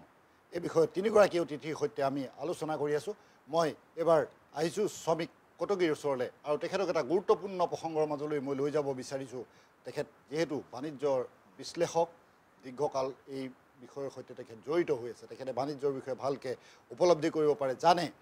তেখেতক মই সুধিব বিচাৰিছোঁ যে এই ঔদ্যোগিকৰণৰ এই সমগ্ৰ বিষয়টো কেনে পৰ্যায়লৈ লৈ গ'লে আমাৰ ৰাজ্যখন লাভৱান হ'ব বা আমাৰ ছাত্ৰ ছাত্ৰীসকল আমাৰ প্ৰজন্মক আমি অধিক সুৰক্ষিত কৰিব পাৰিম তেখেতে কি ভাবে এইটো সুন্দৰ প্ৰশ্ন এটা সেইটোৱে আচলতে আমাৰ একদম আচল গ'লটো সেইটোৱে আমাৰ যে আমি ইকনমিক যিটো আমাৰ যিটো অৰ্থনৈতিক আৰু লগতে অৰ্থনীতিটো ভাল হোৱাৰ লগে লগে কি হ'ব ইনফ্ৰাষ্ট্ৰাকচাৰ ডেভেলপ হ'ব লগে লগে বাকী এমপ্লয়মেণ্ট গোটেই এভৰিথিং গোটেই এটা ৰাস্তাৰ পিছে পিছে বাকীখিনি জড়িত হৈ আছে গতিকে মই ভাবাত এতিয়া যিটো আৰম্ভণি ষ্টাৰ্ট কৰা বুলি কৈছে 18ত হৈছে সেইটো বাৰু ঠিক আছে অলপ কম হ'ল লাহে লাহে এতিয়া 25ত আৰম্ভ হ'ল হয়তো এইটো যিটো 7 বছৰ 8 বছৰ আছে সেইটো কমাই আনিব লাগিব হয়তো 2 বছৰ বা 3 বছৰৰ মূৰে মূৰে আকৌ ব্যৱধানটো কমাই আনিব লাগিব কাৰণ মানুহৰ কি হয় অলপ লিনিয়েণ্ট হৈ যায় মানুহবোৰ এনেকুৱা এটা হয় যে হ'ল আৰু চলাই যাম লাহে দিয়ে অলপ সেই শ্ল' হোৱাটো ঠেলি পেলাই আগবঢ়াই লৈ যাব লাগে এতিয়া কথা হ'ল মই তাকে কৈ আছোঁ যে আমাৰ যিখিনি ইণ্ডাষ্ট্ৰি এতিয়া আৰম্ভ হোৱাৰ লগে লগে ইয়াত মেন পাৱাৰ লগা হ'ব মেন পাৱাৰ আমাৰ কিমানখিনি ট্ৰেইনড হৈ আছে সেইটো এটা কথা হয়তো একেবাৰে তলৰ মানুহখিনি যিখিনি লগোৱা মানে ৱৰ্কাৰ লেভেলত হয়তো আমি মানুহ পাম কিন্তু তাতকৈ ওপৰ স্কিল যিখিনি আমি কথা পাতিয়ে আছোঁ স্কিল মানুহখিনি দক্ষ এতিয়া দক্ষৰ ইউনিভাৰ্চিটিয়ে আৰম্ভ হৈছে কথা বতৰা যে আমি কলেজবোৰত দক্ষতাৰ হয়তো প্ৰত্যেকখন কলেজতে আমি তেনেকুৱা ধৰণৰ যিটো ৰিলেটেড টু এতিয়া কোনোবা ছেমি কণ্ডাক্টৰৰ কাৰণে জাগিৰোডত সেইটো হ'ব তাৰ কাৰণে আমি কেনেকৈ দক্ষ মানুহ আৰম্ভ মানে ইয়াতে আমি জেনেৰেট কৰিব পাৰোঁ বাহিৰৰ পৰা নানাকৈ কিন্তু সেইটো অভিয়াছলি অলপ সময় লাগিব কিন্তু আৰম্ভণিটো কোনোবাই কৰিব লাগিব সেই আৰম্ভণিখিনি কৰাৰ লগে লগে আমি এটা লেভেলত এনেকুৱা লেভেলত হৈ যাব যে আমাৰ ইয়াৰ ল'ৰা ছোৱালীখিনিয়ে আমাৰ ইয়াৰ যিখিনি ইণ্ডাষ্ট্ৰি আছে সেইখিনিত আমি গোটেইখিনি ইনভলভ কৰাই দিব পাৰিম তাৰ লগে লগে সকলো পিনৰ পৰা আমাৰ ইয়াত যিখিনি আমাৰ অৰ্থনীতি আমাৰ যেনেকুৱা ধৰণৰ উন্নতি হ'ব ইয়াৰ পইচাখিনি আমাৰ ইয়াতেই থাকি যাব কাৰণ ইয়াৰ ল'ৰা ছোৱালীখিনিয়ে ইয়াতে চাকৰি কৰিব তেওঁলোকৰ যিখিনি নিজৰ আৰ্নিংছ হ'ব সেইখিনি ইয়াতেই হয়তো আকৌ ৰিটাৰ্ণ বেক হ'ব লগে লগে সেই যিটো এটা ইকনমিক যিটো এনভাইৰনমেণ্ট সেইটো ডাঙৰ হৈ গৈ থাকিব গতিকে সেই হিচাপে মই কৈছোঁ যে ঠিক আছে ডাঙৰ ডাঙৰ ইণ্ডাষ্ট্ৰিবিলাক হ'ব লগতে যিখিনি ইণ্ডিজিনাছ ইণ্ডাষ্ট্ৰি অলপ আগতে মই এইবোৰৰ ডিছকাশ্যন চলিয়ে আছে যে ইণ্ডিজিনাছ ইণ্ডাষ্ট্ৰি এতিয়া ধৰক ইয়াতে যিখিনি আপোনাৰ পাট মুগা বিশেষকৈ মুগাৰ যিটো ইণ্ডাষ্ট্ৰি সেইটো অলপ বহল আৰু ডাঙৰকৈ এতিয়া সৰু হৈ আছে এইটো আৰু বহলকৈ যদি আগুৱাই লৈ যাব পাৰোঁ এতিয়া হয়তো য'ত হৈ আছে তাতকৈ আৰু বেছি ডাঙৰ বেলেগ বেলেগ জেগাত যদি কাৰণ আমাৰ ইয়াৰ ক্লাইমেটিক কণ্ডিশ্যনটো তাৰ কাৰণে খুব বেছি ইয়াৰ কাৰণে মানে যিটো আমাৰ মানে গোল্ডেন চিল্কটো সেইটো অকল অসমতে ইউনিক টু আছাম গতিকে সেইটোত কিয় আমি এডভান্টেজ নলওঁ আমি ইউনিকনেছটো আনিব লাগিব ব্যৱসায় এটাত আগবাঢ়িব লাগিব ইউনিকনেছটো আনিব লাগিব আমি সেইটোৱে কৈছোঁ যে সেইটোকে আৰু ডাঙৰ কিয় নকৰোঁ এতিয়া যদি হয়তো সেইটো 1000 কোটি টকাৰ এটা ইণ্ডাষ্ট্ৰি হৈছে আমি সেইটো কিয় 1 লাখ কোটি টকা কৰিব নোৱাৰোঁ সেই তেনেকুৱা ধৰণে আমি আইডেণ্টিফাই কৰিব লাগিব কোনটোত আমি আগবাঢ়িব পাৰোঁ ফৰ এক্সাম্পল এতিয়া মই সঁচা অৰ্থত ক'বলৈ গ'লে হেল্থ কেয়াৰত আমি ঠিক আছে আমাৰ ভিতৰৰখিনি ইয়াতে হৈ আছে কিন্তু হেল্থ কেয়াৰত আমি বাহিৰৰ পৰা কিয় আনিব যিটো মেডিকেল টুৰিজিম সেই তেনেকুৱা ধৰণৰ কিছুমান ইন'ভেটিভ এটা থিংকিং কৰি পেলাই ইণ্ডাষ্ট্ৰিবোৰ সেই ধৰণে ইনফ্ৰাষ্ট্ৰাকচাৰটো তেনেকৈ ডেভেলপ কৰি পেলাই যদি আগবঢ়াই লৈ যোৱা যায় যেনেকৈ গোল্ডেন চিল্কটো যেনেকৈ মেডিকেল টুৰিজিমটো সেনেকুৱা ধৰণে যিটো আগবঢ়ায় যিটো নেকি ইভেন মণিপুৰত সেইটো কৰিবলৈ আৰম্ভ কৰিছে মণিপুৰৰ যিখিনি মেডিকেল টুৰিজিম সেইটো বাহিৰৰ পৰা আহে ম্যানমাৰৰ পৰা আহে বেলেগ বেলেগ জেগাৰ পৰা বাহিৰৰ পৰা সেই তেওঁলোকৰ সিটোৰ ৰূপে দি আহে আমি অসমত কিয় কৰিব নোৱাৰোঁ নৰ্থ ইষ্টত সেই একেধৰণে এটাই যদি কৰিব পাৰিছে আমি গোটেই ছেটখিনিয়ে কিয় কৰিব নোৱাৰোঁ এনেকুৱা ধৰণে অকণমান নিজৰ এটা ইন'ভেটিভ থট প্ৰচেছ এটা লৈ পেলাই যদি আগবঢ়া যায় অভিয়াছলি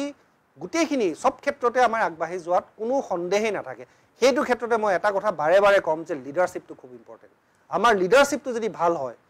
মই বেয়া বুলি কোৱা নাই কিন্তু লিডাৰশ্বিপটো খুব ষ্ট্ৰং হ'ব লাগিব কাৰণ আগৰ গৰু যেনি যায় পিছৰ গৰু টেনি যায় আমাৰ যদি লিডাৰশ্বিপ যদি ষ্ট্ৰং হয় তেতিয়াহ'লে এই ক্ষেত্ৰত আগবাঢ়ি যোৱাত কোনো সন্দেহেই নাই কাৰণ যিকোনো ক্ষেত্ৰতে কৰ্পৰেট সেক্টৰতে আপুনি চাওক যিজন CEO থাকে CEO জন যদি ষ্ট্ৰং হয় এটা গুগলৰ CEO জন কিয় পাতিছে কাৰণ গুগলে তেওঁক আনাৰ উদ্দেশ্যটো হ'ল যে আজি যদি তেওঁৰ 100 টকা হৈ আছে 100 টকাটো কেনেকৈ 500 টকা কৰিম সেইটো হ'ল CEO জনৰ আমাৰ ইয়াত যদি CEO বুলি কোৱা যায় পলিটিক্যাল যিজন থাকে সেইজন পলিটিক্যাল যিজন লিডাৰ থাকে সেইজন CEO বুলি মই ধৰি ল'ব লাগিব যে অসম এটা কৰ্পৰেট অসম ষ্টেটখন নৰ্থ ইষ্টখন সেইটো কেনেকৈ আগুৱাই যাব সেই CEO জনে আগুৱাই লৈ যাব এজ এ লিডাৰ সেইটো হয়তো তেওঁৰ লগত বহুত মানুহ থাকিব তেওঁ সবতে উস্তাদ নহয় ইজ মাষ্টাৰ মানে গোটেইখিনি মাষ্টাৰ নহয় জেক অফ অল ট্ৰেড কিন্তু মাষ্টাৰ অফ নান তেওঁ সবকে আগুৱাই লৈ যাবলৈ যিটো পাথ সেইটোত আগুৱাই লৈ যোৱাত তেওঁ সহায় কৰিবলৈ গতিকে আমাৰ কাৰণে খুব দৰকাৰ হৈছে খুব ষ্ট্ৰং লিডাৰশ্বিপ এতিয়া হয়তো অকমান আমি ভাবিছো যে হয়তো সেই লেভেলত গৈছে কিন্তু সেইটো সাস্টেইন কৰিব লাগিব এটো মানে এনেকুৱা নহয় যে মানে খেৰৰ জুই সেইটো নহয় আমাৰ হ'ব লাগিব তুহুগুৰি জুই জুইটো জ্বলি থাকিব লাগিব এবাৰ জ্বলিলে ভমকে জ্বলি গ'ল লৈ আকৌ বন্ধ হৈ গ'ল তাৰপিছত নুমাই গ'ল সেইটো নহয় এটো সাস্টেইন কৰিব লাগিব দীঘলীয়া এটা প্ৰক্ৰিয়াটো খুব দীঘলীয়া হ'ব লাগিব মই ক'লো নহয় প্ৰথমতে শৰ্ট টাৰ্ম 5 বছৰ 10 বছৰ 50 বছৰ 100 বছৰ তেনেকৈ আগুৱাই লৈ যাবলৈ যেটো কি যিবিলাক নেকি উন্নত দেশবোৰে কৰিছে ইভেন জাপানৰ কথাই মই কৈছো 45ত তেওঁলোক ধ্বংস হৈ গৈছিল আজি তেওঁলোকক চাওক গতিকে আমি তেনেকুৱা ধৰণৰ আদৰ্শবোৰ লৈ তেওঁলোকৰ ধৰণে আমি আগবাঢ়ি যাব লাগিব সেইটোৱে মোৰ ক'ব লগা আছে আজিৰ ডেটত হয় কটকী ডাঙৰীয়াই তেখেতৰ বক্তব্যৰ মাজত বহুখিনি উল্লেখযোগ্য কথা আপোনালোকৰ সন্মুখত সদৰি কৰিছে তেখেতে যুক্তিনিষ্ঠভাৱে এই কথা বিশ্লেষণ কৰিছে আৰু আমি কি কৰা উচিত সেই বিষয়ে আপোনালোকক ব্যাখ্যা দাঙি ধৰিছে মই তেখেতক ধন্যবাদ জনাইছোঁ এতিয়া আহিছোঁ অৰূপ কুমাৰ দত্ত ডাঙৰীয়াৰ ওচৰলৈ আৰু দত্ত ডাঙৰীয়াক মই এটা কথা স্পষ্ট কৰিবলৈ আহ্বান জনাইছোঁ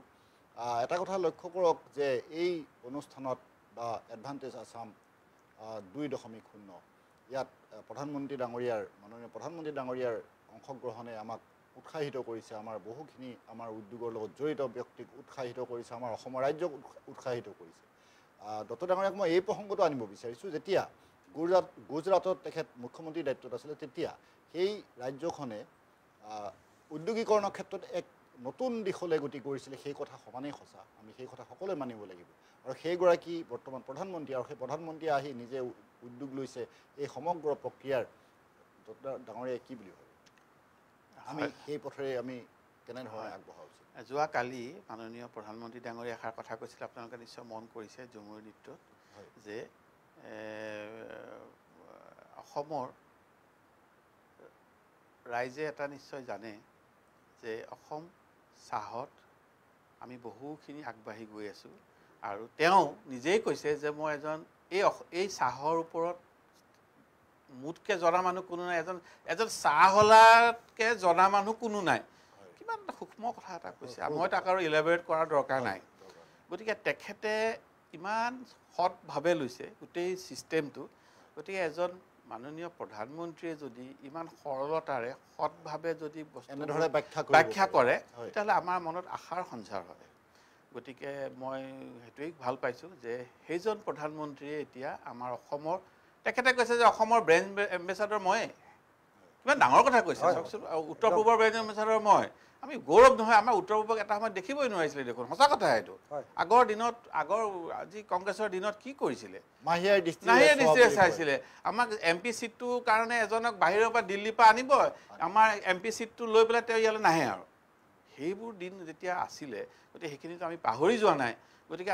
আমি এইখিনি কথা আমি খুব সূক্ষ্মভাৱে বিবেচনা কৰিছোঁ আৰু আমি লৈছোঁ আৰু অসমৰ ৰাইজে আমাক যেনেকৈ তেওঁলোকে আদৰ দিছে আমাক তেওঁলোকে সুবিধা দিছে আমি সেইখিনি নাপাহৰোঁ আমি তেখেতসকলক সেইখিনিৰ কাৰণে প্ৰতিদান হিচাপে আমি যি কৰিব লাগে কৰি যাম আমাক এটাই কথা যে আপুনি যিখিনি কাম কৰিছে গুজৰাটত যিখিনি উন্নতি কৰিছে আমাৰ উত্তৰ পূবক কৰিবৰ কাৰণে আপুনি যি চেষ্টা কৰিছে সেই চেষ্টা যদি আপুনি সঁচাকৈ অন্তঃকৰণে কৰে তেতিয়াহ'লে আমি জানিম যে আমিতো আগবাঢ়িমেই অসম উন্নতিত হ'বই উত্তৰ পূব উন্নতিত হ'বই আৰু আমি সেইখিনি কেতিয়াও পাহৰিব নোৱাৰোঁ আৰু মই জানো তেওঁ যিহেতু এজন সামাজিক ব্যক্তিও আছিলে এজন ব্যৱসায়ীও আছিলে এটা সময়ত ধৰি লৈছোঁ মই তেওঁ যিহেতু চাহলা বুলি কৈছে তেওঁ ব্যৱসায়ীও আছিলে গতিকে তেনে এজন মানুহে ইমান আৰু তেওঁ নিজেও এই ধৰ্মৰ প্ৰতি বিশ্বাস অগাধ বিশ্বাস আছে তেখেতৰ এজন ধাৰ্মিক মানুহ গতিকে তেনে এজন মানুহে যদি এনেকুৱা ধৰণৰ কথা কয় তেতিয়াহ'লে আমি জানো এইটো কথা কেতিয়াও ভুল হ'ব নোৱাৰে আৰু যোৱা 5টা বছৰত আমি দেখিছোঁ আমি তেখেতৰ হোৱাৰ সময়ৰ পৰা আমি দেখিলোঁ 5 নহয় 6 বছৰ 7 বছৰ আগৰ পৰা আমি দেখিছোঁ যে তেখেতে কণ্টিনিউ এইখিনি জোৰ দি আছে গতিকে আমাৰ যেতিয়া অসমৰ ল'ৰা ছোৱালীবোৰ যেতিয়া দিল্লীত উৎপীড়িত হৈছিলে তেতিয়া তেখেতে যথেষ্টখিনি কৰিছিলে ডনাৰ মন্ত্ৰালয়টো আমাৰ অসমৰ উন্নতিৰ কাৰণে পইচাটো আবণ্টিত কৰিছিলে গতিকে আমি যিহেতু এইবোৰ দেখি আছোঁ আৰু এটা কথা ঠিক এটা বস্তু চাব লাগিব চক আপুনি অসমৰ উন্নতিৰ কথা কৈছে কিন্তু এই উন্নতিৰ লগত আমাৰ ইয়াত দুষ্ট চক্ৰ জড়িত থাকিব পাৰে এনেকুৱা যে আমাৰ উদ্যোগ ইয়াতে আমাৰ মই সেইটো কথা কোৱা নাই এটা চাম আছে মই নিজৰ এইটো অভিজ্ঞতাৰ পৰা কৈছোঁ মই দেখিছোঁ মই উদ্যোগ জগতৰ লগত আজি বহু দূৰৰ পৰা মই জড়িত তেখেতসকলে কি কৰে যে ধৰক 100 কোটি টকাৰ এটা প্ৰজেক্ট বনালে কৰিলে তেওঁ ইনভেষ্ট কৰিলে 50 কোটি টকা তেওঁ কাগজৰ কলমে 100 কোটি টকা দেখুৱালে আৰু এই সুবিধাখিনি লৈছে গতিকে এই বস্তুটো কিন্তু খুব হয়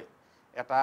এক শ্ৰেণীৰ মানুহে কৰে আমি ইভিন মই নিজে এটা কমিটিত আছিলোঁ আৰু দেখিছিলোঁ সেইবোৰ স্ক্ৰুটনাইজ কৰাৰ সময়ত ধৰা পৰিছিলে যে নাগালেণ্ডৰ পৰা মেচিন কিনিছে দিল্লীৰ পৰা কিনি নাগালেণ্ডত বেছি আকৌ সেইটো মেচিনে আকৌ বেলেগ এখন ষ্টেটত বেচিছে এইকেইটা বস্তুকে চলাই আছে একেখিনি হেৰিতে এতিয়াতো ধৰক GSTত আহিলে অকণমান সুবিধা নহয় আগতে ভেটৰ দিনত এই এনেকুৱা ধৰণৰ সুবিধা এইটো চক্ৰ আছেই এই চক্ৰবিলাকক কিন্তু একদম দৃষ্টান্তমূলক শাস্তি দিব লাগিব একদম দিব লাগিব ধৰা পৰাৰ লগে লগে তেখেতসকলক একদম মানে অলপ দিন ভৰাই থ'বই লাগিব নহ'লে কিন্তু এনভাইৰনমেণ্টটো বেয়া হৈ যাব তেওঁলোকে সুবিধা ভয় কৰিব লাগিব সুবিধা ল'বলৈ এই ব্লেক মানি কৰিবৰ কাৰণে তেওঁলোকে চেষ্টা অহৰহ কৰি থাকে এক বণিক শ্ৰেণী আছে আমাৰ সেই শ্ৰেণীটোত সেই জানেই নহয় কেনেকৈ সাধাৰণভাৱে পইচা লওঁ সেইটোকে ভাবি থাকে সহজ মানি লৈ থাকিব বিচাৰে তেখেতসকলে তেনেকৈ সম্পত্তি পাহাৰ গৈ সেই এতিয়াতো এইবোৰতো এৰেষ্ট হৈছে কিবা হৈছে গতিকে আমি দেখি আছোঁ গতিকে সেইখিনি তেওঁলোকৰ ওপৰত একশ্যন ল'ব লাগিব স্ক্ৰুটনাইজ হ'ব লাগিব ভালকৈ চাব লাগিব গতিকে সেইখিনি যদি ঠিকে থাকে মই ভাবোঁ মাননীয় প্ৰধানমন্ত্ৰী ডাঙৰীয়াৰ নেতৃত্বত আমাৰ অসমতো মুখ্যমন্ত্ৰীয়ে যথেষ্টখিনি কৰিছে গতিকে তেখেতকো আজি প্ৰধানমন্ত্ৰীয়ে কৈছে যে একদম যথেষ্ট উদ্যোগী মুখ্যমন্ত্ৰী গতিকে তেখেতক ভাল শব্দৰে বিভূষিত কৰিছে ভাল লাগিছে সুধি পেলাই আমাৰে গৌৰৱ গতিকে আমাক লাগে উন্নতি আমি মানুহ নেচাওঁ আমি কোনো দল নেচাওঁ আমাক উন্নতি লাগে অসমখনক এই আগৰ সেই দিন যিটো মাহিয়াই দৃষ্টিৰে চাইছিলে my heart goes to the people of Assam এনেকুৱা ধৰণৰ আৰু আমি শুনিব নিবিচাৰোঁ না আৰু এটা কথা মই তাতে কওঁ যে এতিয়া এনেকুৱা হৈছে যে অসমৰ মানুহখিনি এলাৰ্ট আজিৰ ডেটত যদি এইজন মুখ্যমন্ত্ৰীও যদি কিবা এটা গণ্ডগোল কৰিব লাগে কাইলৈ পৰহিলে নিৰ্বাচন হ'বই গতিকে সেই সাহসটো কিন্তু এতিয়া নকৰে আৰু যদি কোনোবাৰ মাইণ্ডছেট আছিলেও এতিয়া সেইটো অসম্ভৱ গতিকে এইটো ভাল কাম কৰিবই লাগিব এতিয়া নকৰিলে মানুহে সাস্টেইন কৰিব নোৱাৰে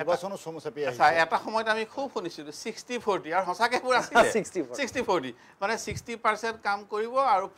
40% পইচা খাব গতিকে সেইবোৰ এতিয়া এনভাইৰনমেণ্ট নাই দেখিছোঁ গতিকে সেইকাৰণে উন্নতি হৈছে গতিকে এইটো এটা বৰ শুভ লক্ষণ হয় দুয়োগৰাকী অতিথিকে মই ধন্যবাদ জনাইছোঁ মই এতিয়া আহিছোঁ অচিন্ত শৰ্মা ডাঙৰীয়াৰ ওচৰলৈ আৰু ডাঙৰীয়াক মই এই কথাটোৱে সুধিব বিচাৰোঁ যে আমাৰ গোটেইখিনি কথা এনেধৰণে চলি যায় আমাৰ হৈ যায়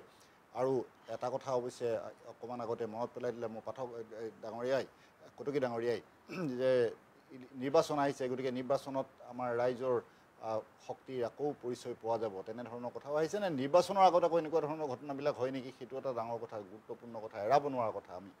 মই শৰ্মা ডাঙৰীয়াক এটা কথা সুধিব বিচাৰোঁ যে আমাৰ কথাবিলাকৰ আমাৰ এনে পৰিকল্পনাবিলাকৰ ফ'ল' আপ কৰা নহয় আৰু ফ'ল' আপ নকৰিলে আমি তাৰ সঠিক উত্তৰ পাবলৈও ব্যৰ্থ হওঁ আমি কিয় নকৰোঁ শৰ্মা ডাঙৰীয়াই কি ভাবে নহয় এতিয়া ফ'ল' আপ কৰাটোতো চৰকাৰী স্তৰৰ কাম তেওঁলোকে কিয় নকৰে নে আচলতে কৰিছিলে কিন্তু ফ'ল' আপটো ফলপ্ৰসূ নহ'ল সেইটোতো আমি নাজানো সেইটো তেওঁলোকে জানিব কিন্তু এই ক্ষেত্ৰত সংবাদ মাধ্যমে গুৰুত্বপূৰ্ণ ভূমিকা ল'ব লাগিব তেওঁলোকে ৱাটছডগতে চাই থাকিব লাগিব যে এনেকুৱা যে ইনভেষ্টমেণ্টৰ কথা আছিল কি হ'ল কিমান আগবাঢ়িল হয় সতৰ্ক হৈ থাকিব লাগিব তেওঁলোকে প্ৰশ্ন উঠাই থাকিব লাগিব এনেকুৱা টক শ্ব'বিলাক আয়োজন কৰি থাকিব লাগিব আৰু 2 নম্বৰ কথা আজিকালি RTIৰ আণ্ডাৰত এপ্লিকেশ্যন দিয়াৰ এটা ভাল ব্যৱস্থা আছে কিছুমান নিৰ্দিষ্ট বিষয় বাদ দি বাকীখিনি ইনফৰমেশ্যন দিবলৈ চৰকাৰ বাধ্য গতিকে সেই ধৰণে কিছুমান সচেতন মানুহৰ অভাৱ নাই ইয়াত RTI এক্টিভিষ্ট আছেই অসমত বহুত তেওঁলোকেও সুধি থাকিব পাৰে যে ইনভেষ্টমেণ্টৰ কি হ'ল কিমানখিনি আগবাঢ়িল কিয় হোৱা নাই এই ধৰণৰ কথাবিলাক গতিকে এইখিনি হ'ল মানে সংবাদ মাধ্যম আৰু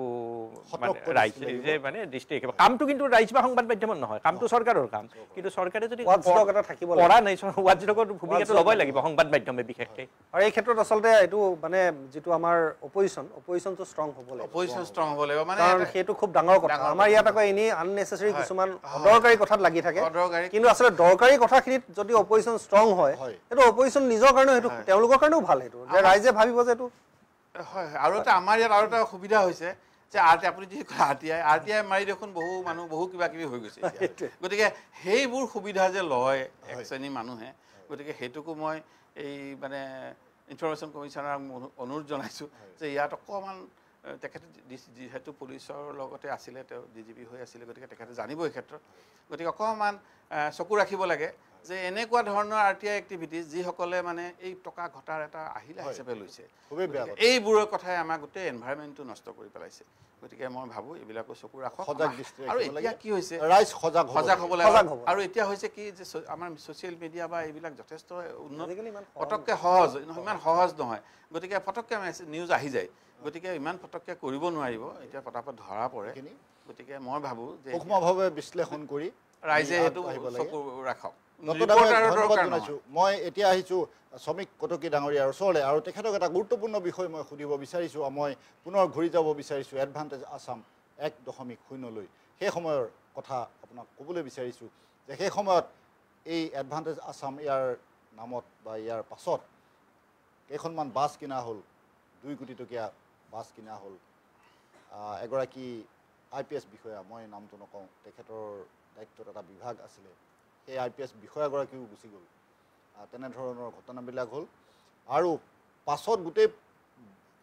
প্ৰক্ৰিয়াটোৱেই বন্ধ হৈ পৰিলে। এনেধৰণৰ লাগে বাছকেইখন ক'ত কেনেকৈ আছে, অৱশ্যে মই হিচাপ কৰা নাই, সেইটো খবৰ লোৱা নাই। এনেধৰণে যদি আমাৰ উন্নয়নৰ প্ৰক্ৰিয়াবিলাক আমি আগবঢ়াই লৈ যাওঁ, তেতিয়াহ'লেতো আমি তাৰ পৰা একো ফলাফল নাপাম। আপুনি কি ভাবে? একদম শুদ্ধ কথা এইটো। যেনে এডভান্টেজ আছাম এক্ট, সেইটোত যদি আপুনি চাই দেখাতটো লাগিলে যে 1 লাখ কোটি টকা ইনভেষ্টমেণ্ট হ'ব, সেইটো সময়ত আহিছিলে। কিন্তু আল্টিমেটলি গৈ পেলাই প্ৰাইভেট ছেক্টৰৰ একোৱেই নহ'ল ইনভেষ্টমেণ্ট, খালি পাব্লিক ছেক্টৰৰ ইনভেষ্টমেণ্টটো থাকিলে। মানে সেই পাইপলাইনটো হ'ল পাৰাদ্বীপৰ পৰা যিটো পাইপলাইন, গেছ পাইপলাইন, সেইটো হ'ল, তাত বাদে একো নাই। আৰু পাব্লিক ছেক্টৰৰ ইনভেষ্টমেণ্ট এইটো থাকিবই, সেইটোত মানে ক'ব লগা একো নাথাকে। কিন্তু প্ৰাইভেট ছেক্টৰত নীল হৈ গ'ল। এতিয়া কথা হ'ল কি, সেইটোত মোৰ যিটো এনালাইচিছ কৰিছোঁ, সেই সময়ৰ যিখিনি ধৰক, মই সঁচা কথা ক'বলৈ গ'লে তেতিয়াৰ যিখন চৰকাৰ নতুনকৈ আহিছে, সেইটো মোৰ ভাৱ দেই, সৰ্বানন্দ সোণোৱাল ডাঙৰীয়া প্ৰথমবাৰ আহিছে 2016 আৰু 2018 এইটো আৰম্ভ কৰিছে। তেওঁ ন' ডাউট এটা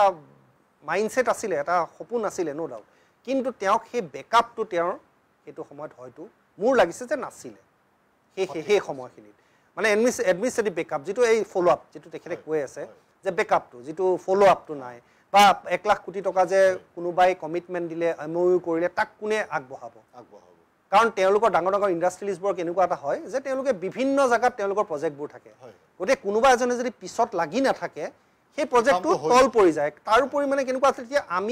আমাৰ অসমত বেছি দৰকাৰ আছিলে তেওঁলোকতকৈ, তেওঁলোকে 10 জেগাত কৰিব। এতিয়া যেনেকৈ টাটাৰ নেনো প্ৰজেক্টটো বেংগলত নহ'ল, গৈ গুজৰাটত কৰি দিলে। কিয় কৰিলে? কাৰণ গুজৰাটৰ যিটো ফ'ল' আপ মেকানিজিম, এইটো খুব ষ্ট্ৰং আছিলে। ঠিক তেনেকৈ অসমৰ ক্ষেত্ৰত হয়তো পিছ পৰি গ'ল। আৰু সেইটো সময়ত মই কৈছোঁ, বাৰে বাৰে কৈছোঁ, এডমিনিষ্ট্ৰেটিভ বেকআপটো তেখেতে ভালকৈ জানিব, কাৰণ তেখেতে একদম ওতঃপ্ৰোতভাৱে জড়িত আছিলে, দত্ত ডাঙৰীয়া। সেইটো সময়ত হয়তো ইনফ্ৰাষ্ট্ৰাকচাৰটো, যদি এডমিনিষ্ট্ৰেটিভ ইনফ্ৰাষ্ট্ৰাকচাৰ, সেইটো আজিৰ দৰে ইমান মানে ৰবাষ্ট বুলি যিটো কয়, ৰবাষ্ট এটা ৱৰ্ড ইউজ কৰোঁ, যিটো নেকি মই দেখিছোঁ যে ইভেন ছেক্ৰেটেৰিয়েটত আজিকালি ৰাতি 12টা বজাত 2টা শিফ্টত কাম চলে। মই যিখিনি জানো, কাৰণ মোৰো বন্ধু বান্ধৱ বহুতখিনি এডমিনিষ্ট্ৰেটিভ ছাৰ্ভিচত আছে, আমাৰ একেলগৰ, সেইবোৰে কয় নহয় ৰাতি আমি ভিডিঅ' কনফাৰেঞ্চ কৰোঁ ৰাতি 8টা বজাত। সেইটো কি অসম চৰকাৰৰ কাৰণে অসম্ভৱ আছিলে, মই এইটোকে কৈছোঁ। এণ্টায়াৰ গোটেই অসমৰ ডিষ্ট্ৰিক্টবোৰক কানেক্ট কৰিলে ৰাতি 8টা বজাত ভিডিঅ' কনফাৰেঞ্চিং হয়। গোটেইখিনি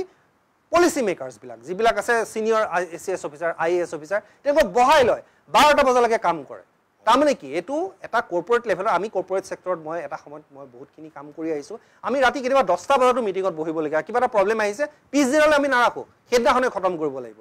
সেই বস্তুটো মোৰ লাগিছে যে আজিৰ ডেটত অসম গভৰ্ণমেণ্টৰ, সেইটো হয়তো লিডাৰশ্বিপৰ কাৰণে হ'ব পাৰে, নাম মই নকওঁ, এজনৰ নাম কোৱাটো উচিত নহ'ব, হয়তো কালেক্টিভ লিডাৰশ্বিপ, সেই বস্তুটো অসমত এতিয়া, অসম বুলিয়ে নহয়, গোটেই ইণ্ডিয়াতে আহিবলৈ আৰম্ভ কৰিছে। নহ'লে আজি সেই সপোনটো কেনেকৈ তেওঁলোকে ফুলফিল কৰিব? কিবা এটা সপোন দেখিছে 2047, সেই সপোনটো ফুলফিল কৰিব লাগিলে সেই লেভেললৈকে যাব লাগিব সেই বস্তুটো হয়তো লাহে লাহে মই কোৱা নাই যে এতিয়াও 100% মই কৈছোঁ যে হয়তো মই ক'লো 60% যদি হয় ইট ইজ মোৰ দেন সাফিচিয়েণ্ট ফৰ আছ য'ত নেকি আমি 10% হোৱা নাছিলে আমি 50% যদি আমি কৰিব পাৰোঁ বহুত আগবাঢ়ি যাম গতিকে ডাঙৰীয়াক ধন্যবাদ জনাইছোঁ মই এতিয়া আহিছোঁ অৰূপ কুমাৰ দত্ত ডাঙৰীয়াৰ ওচৰলৈ আৰু দত্ত ডাঙৰীয়াক মই পোনপটীয়াকৈ এটা কথাই সুধিব বিচাৰিছোঁ যে উদ্যোগীকৰণ আমাক লাগে আমাক উদ্যোগীকৰণ লাগে আমাৰ অৰ্থনীতিৰ উন্নয়নৰ কাৰণে আমাৰ ৰাজ্যখনৰ উন্নয়নৰ কাৰণে কিন্তু এটা কথা গতিকে ডাঙৰীয়াই কি বুলি ভাবে দত্ত ডাঙৰীয়াই কি বুলি ভাবে যে আমি যদি মল এটা আমি স্থাপন কৰি দিওঁ মলৰ ভিতৰতে সকলো ব্যৱসায় বাণিজ্য আমি গোটেই সুবিধাখিনি দিওঁ কাষত থকা আমাৰ যিকেইটা থলুৱা বেপাৰী থাকে সিহঁতকেইটাৰ পেটৰ ভাত মৰে আপুনি কেনেধৰণে ব্যাখ্যা কৰিব কথা হ'ল কি আমি চ্যালেঞ্জ ল'বই লাগিব আমি কোনোবাই মল এটা খুলিছে তেওঁলোকে তাত ব্যৱসায় কৰিছে আমি তাত হাৰ মানিম বুলি কথা নহয় আমি নতুন নতুন ষ্ট্ৰেটেজি ল'ব লাগিব যিটো কাৰণে আমি মলটোক চ্যালেঞ্জ দিব পাৰিব লাগিব আমি ইনোভেটিভ কিছুমান চিন্তা কৰিব লাগিব আমি চ্যালেঞ্জ ল'ব পাৰিব লাগিব আমি আগবাঢ়িব লাগিব কম্পিটিশ্যন হ'লেহে বস্তু এটা ছাকচেছ হয় আপুনি যদি অকলে অকলে একদম মনোপলি বিজনেছ কৰে আপোনাৰ সন্তুষ্টিও নাথাকিব পইচা পাব কিন্তু আপোনাৰ সেই সন্তুষ্টিও নাথাকিব গতিকে চ্যালেঞ্জিং এটিটিউডত আমি থাকিব লাগিব ল'ব লাগিব আমি এতিয়া চাওক জেমত এতিয়া আগতে টেণ্ডাৰ হৈছিল এতিয়া জেমত কিনে জেমতো আমাৰ মানুহ সোমাই গৈছে কাম কৰিছে আমিতো কোনো ডিছেটিছফাই হোৱা নাই অল ইণ্ডিয়া বেচিছত আমাৰ ল'ৰা ছোৱালীয়ে কাম কৰিছে এতিয়া একোতো অসুবিধা হোৱা নাই প্ৰথমে অসুবিধা হ'ব যিহেতু আমাৰ কানেক্টিভিটিটো বহুত প্ৰব্লেম আছিলে আৰু আমি কি হৈছে আমি আমাৰ বিজনেছটো আছে কি আমাৰ অসমীয়া মানুহৰ কি আমি ফাৰ্ষ্ট জেনেৰেশ্যন আমাৰ ককাই কৰিছিলে বা দেউতাই কৰিছিলে এনেকুৱা নহয় আমাৰ বেছিভাগে আমি ফাৰ্ষ্ট জেনেৰেশ্যন গতিকে আমাৰ কষ্ট বেছি হৈছে আমি কষ্ট হৈছে হয় কিন্তু আমি হাৰ নামানো আমি পাৰিম আমি সেইটো লৈ আমি চিন্তা নকৰোঁ তেওঁ মল খুলিব পাৰিছে গতিকে আমি মলৰ চ্যালেঞ্জত আমি বেলেগ বেলেগ ধৰণৰ সুবিধা দি আমি কৰিব পাৰিম আৰু তেওঁলোকৰ বহুত দুখ ওলাব কৰিব খুজিলে আৰু এটা কথা একেটা কৈছে যে ঠিক সঁচা কথা যে এতিয়া ৰাতি 11টা বজাতো ভিডিঅ' কনফাৰেন্সিং হ'বলগীয়া অৱস্থা হৈছে সপোনতো আমি ভবা নাছিলোঁ বুজিছেনে 4টা বজাত মানুহ গুচিয়ে যায় 11 বজাত ছেক্ৰেটাৰিয়েটৰ মুখত ৰৈ থাকে প্ৰেছৰ মানুহ ৰৈ পেলাই আপুনি দেৰি কেলেকে আহিলে এষাৰ কথাহে শুনা হয় সেইটো চাই আছে আমি দেখি আছিলোঁ গতিকে সময়ত মানুহ নাহে এতিয়া কোনো দিন নাই ৰাতি নাই বন্ধৰ দিন নাই কাম হয় মন্ত্ৰীসকলেও মই দেখিছোঁ মই শুনিছোঁ মই ব্যক্তিগত অনুভৱ যে তেখেতসকলেও অতিষ্ঠ হৈ গৈছে কাম কৰি কৰি মানে নোৱাৰা হৈছে গতিকে সেইটো ভাল কথা আমি ভাল তেখেতসকলৰ ঘৰৰ মানুহেও অতিষ্ঠ হৈছে যে মানুহজনকে দেখা নাপাওঁ গতিকে হয় আপোনালোকে যেতিয়া আপোনালোকে দেশখনক সেৱা কৰিবলৈ আহিছে আপোনাৰ অন্তঃকৰণেৰে সেৱা কৰিব লাগিব আপোনালোকৰ সেৱা দৃষ্টান্তমূলকভাৱে আমাৰ সকলোৰে মনত থাকি যাব লাগিব যে এইখিনি মানুহৰ কাৰণে আজি অসমখন এনেকৈ আগবাঢ়িলে সেই কমফৰ্ট জোনটোৰ পৰা এৰি আপোনালোকে আগবাঢ়িব লাগিব ডক্টৰ ডাঙৰীয়াক ধন্যবাদ জনাইছোঁ আমাৰ অনুষ্ঠানৰ সময় চমু চাপি আহিছে আৰু শেষবাৰৰ বাবে মই অচিন্ত শৰ্মা ডাঙৰীয়াৰ ওচৰলৈ আহিছোঁ আৰু ডাঙৰীয়াক মই এটা কথাই সুধিব বিচাৰিছোঁ যে আমাক উদ্যোগ লাগে আমি আমাৰ উদ্যোগ প্ৰসাৰৰ বাবে বা প্ৰচাৰৰ বাবে আমি আমাৰ স্থানীয় উদ্যোগবিলাক আমি আগবঢ়াই লৈ যাব নোৱাৰোঁ নেকি তেখেতে সংক্ষেপে কি ধৰণে ব্যাখ্যা কৰিব নহয় নোৱাৰাতো কথাই নাই আৰু স্থানীয় উদ্যোগবিলাক কিয় গঢ়ি উঠে যে শুৱালকুছি পাট মুগা উদ্যোগ কিয় গঢ়ি উঠিছিল বা বিভিন্ন আমাৰ স্থলুৱা উদ্যোগবিলাক কিয় গঢ়ি উঠিছিল কাৰণ সেইবিলাক উদ্যোগ গঢ়ি উঠিব পৰাকৈ তাত কিবা সুবিধা আছিল কিন্তু কিবা কাৰণত হয়তো সেই বস্তুবিলাকে যুগৰ লগত যেনেকৈ ফেৰ মাৰিব লাগে যে এসময়ত HMT ঘড়ী আৰু এম্বেচেডৰ কাৰ সেই যুগৰ বেষ্ট প্ৰডাক্ট আছিল কিন্তু সময়ৰ লগত তেওঁলোক সলনি নোহোৱাৰ কাৰণে তেওঁলোক হেৰাই গ'ল এটা সময়ত গতিকে আমাৰ এই থলুৱা উদ্যোগবিলাককো আগবঢ়াই নিব নোৱাৰাৰ কথা নাই সেইটো চৰকাৰে চাওক তেওঁলোকে কেনেকৈ কি আগবঢ়াই নিব পাৰে কেনেকৈ কি কৰিব পাৰে আৰু 2 নম্বৰ আৰু এটা কথা যদি হাতত সময় আছে নে কিমান আছে এতিয়া যিখিনি বিনিয়োগ আহিব এতিয়া আদানীয়ে 50,000 কোটি টকা বিনিয়োগ কৰিব বা আম্বানীয়ে কৰিব বিনিয়োগৰ পৰিমাণটো আমি জানিছোঁ কিন্তু একজেক্টলি তেওঁলোকে কি উদ্যোগ স্থাপন কৰিব আমি সৰ্বসাধাৰণে এতিয়ালৈকে জানা নাই কিন্তু চৰকাৰে জানিছে হয়তো গতিকে চৰকাৰে সেইমতে এতিয়াৰ পৰাই তেওঁলোকে ট্ৰেইন আপ কৰি স্কিল লেবাৰ বা স্কিল এমপ্লয় তৈয়াৰ কৰাৰ এটা প্ৰচেছ আৰম্ভ কৰিব লাগে যে 7-star হোটেল হ'ব কিন্তু হোটেল মেনেজমেণ্ট আৰু হস্পিটেলিটিৰ মানুহ ইয়াত আছে নে নাই পৰ্যাপ্ত যদি নাই এতিয়াই তেওঁলোকে পঠাই দিয়ক উৰিষ্যালৈ পঠাওক যলৈ পঠাওক যে ট্ৰেইন আপ কৰক গতিকে তেনেকুৱা এটা লোকেল স্থানীয়টো লোকজনীসকলৰ মানে যাতে উদ্যোগ হয় মানে যাতে তেওঁলোকে অলৰেডি মেন পাৱাৰ বা ৱৰ্ক ফ'ৰ্চটো হৈ উঠে তাৰে কাৰণে তেওঁলোকে এতিয়াৰ পৰাই ইনিচিয়েটিভ লওক আজি এই অনুষ্ঠানত অংশগ্ৰহণ কৰা তিনিওগৰাকী অতিথিৰ প্ৰতি মোৰ আন্তৰিক ধন্যবাদ জ্ঞাপন কৰিছোঁ আপোনালোককো ধন্যবাদ জ্ঞাপন কৰিছোঁ এই অনুষ্ঠান ইমান সময় আপোনালোকে উপভোগ কৰাৰ বাবে এটা গুৰুত্বপূৰ্ণ বিষয়ত আজি আমি আলোচনা কৰিলোঁ ঔদ্যোগিকৰণ আৰু অসম হয় কিছুমান কথা সদায় মন কৰিবলগীয়া যে বাসমতী চাউলটোৱে আমাৰ ইয়াত জনাজাত হৈ পৰিল সকলোৰে মাজত জনপ্ৰিয় হৈ পৰিল কিন্তু আমাৰ বৰা চাউলটো আজিলৈকে বিখ্যাত নহ'ল, আন ৰাজ্যত সেই চাউলৰ প্ৰচাৰ নহ'ল, প্ৰসাৰ নহ'ল, একোৱেই নহ'ল। গতিকে আমি সকলোৱে সজাগ হ'ব হ'ল আৰু আমি আমাৰ নিজৰ সম্পদৰ ওপৰত নিজৰ অধিকাৰ সাব্যস্ত কৰিবলৈ আগবাঢ়ি যোৱাৰ সময় হ'ল। সেই কথা আমি সকলোৱে উপলব্ধি কৰা উচিত। ইমানতে অনুষ্ঠানৰ পৰা আজি বিদায় লৈছোঁ। এনেধৰণৰ অন্যান্য অনুষ্ঠান আৰু বিশদ বা বাতৰিৰ বাবে চাই থাকিব এনি ভাৰত 24। শুভৰাত্ৰি।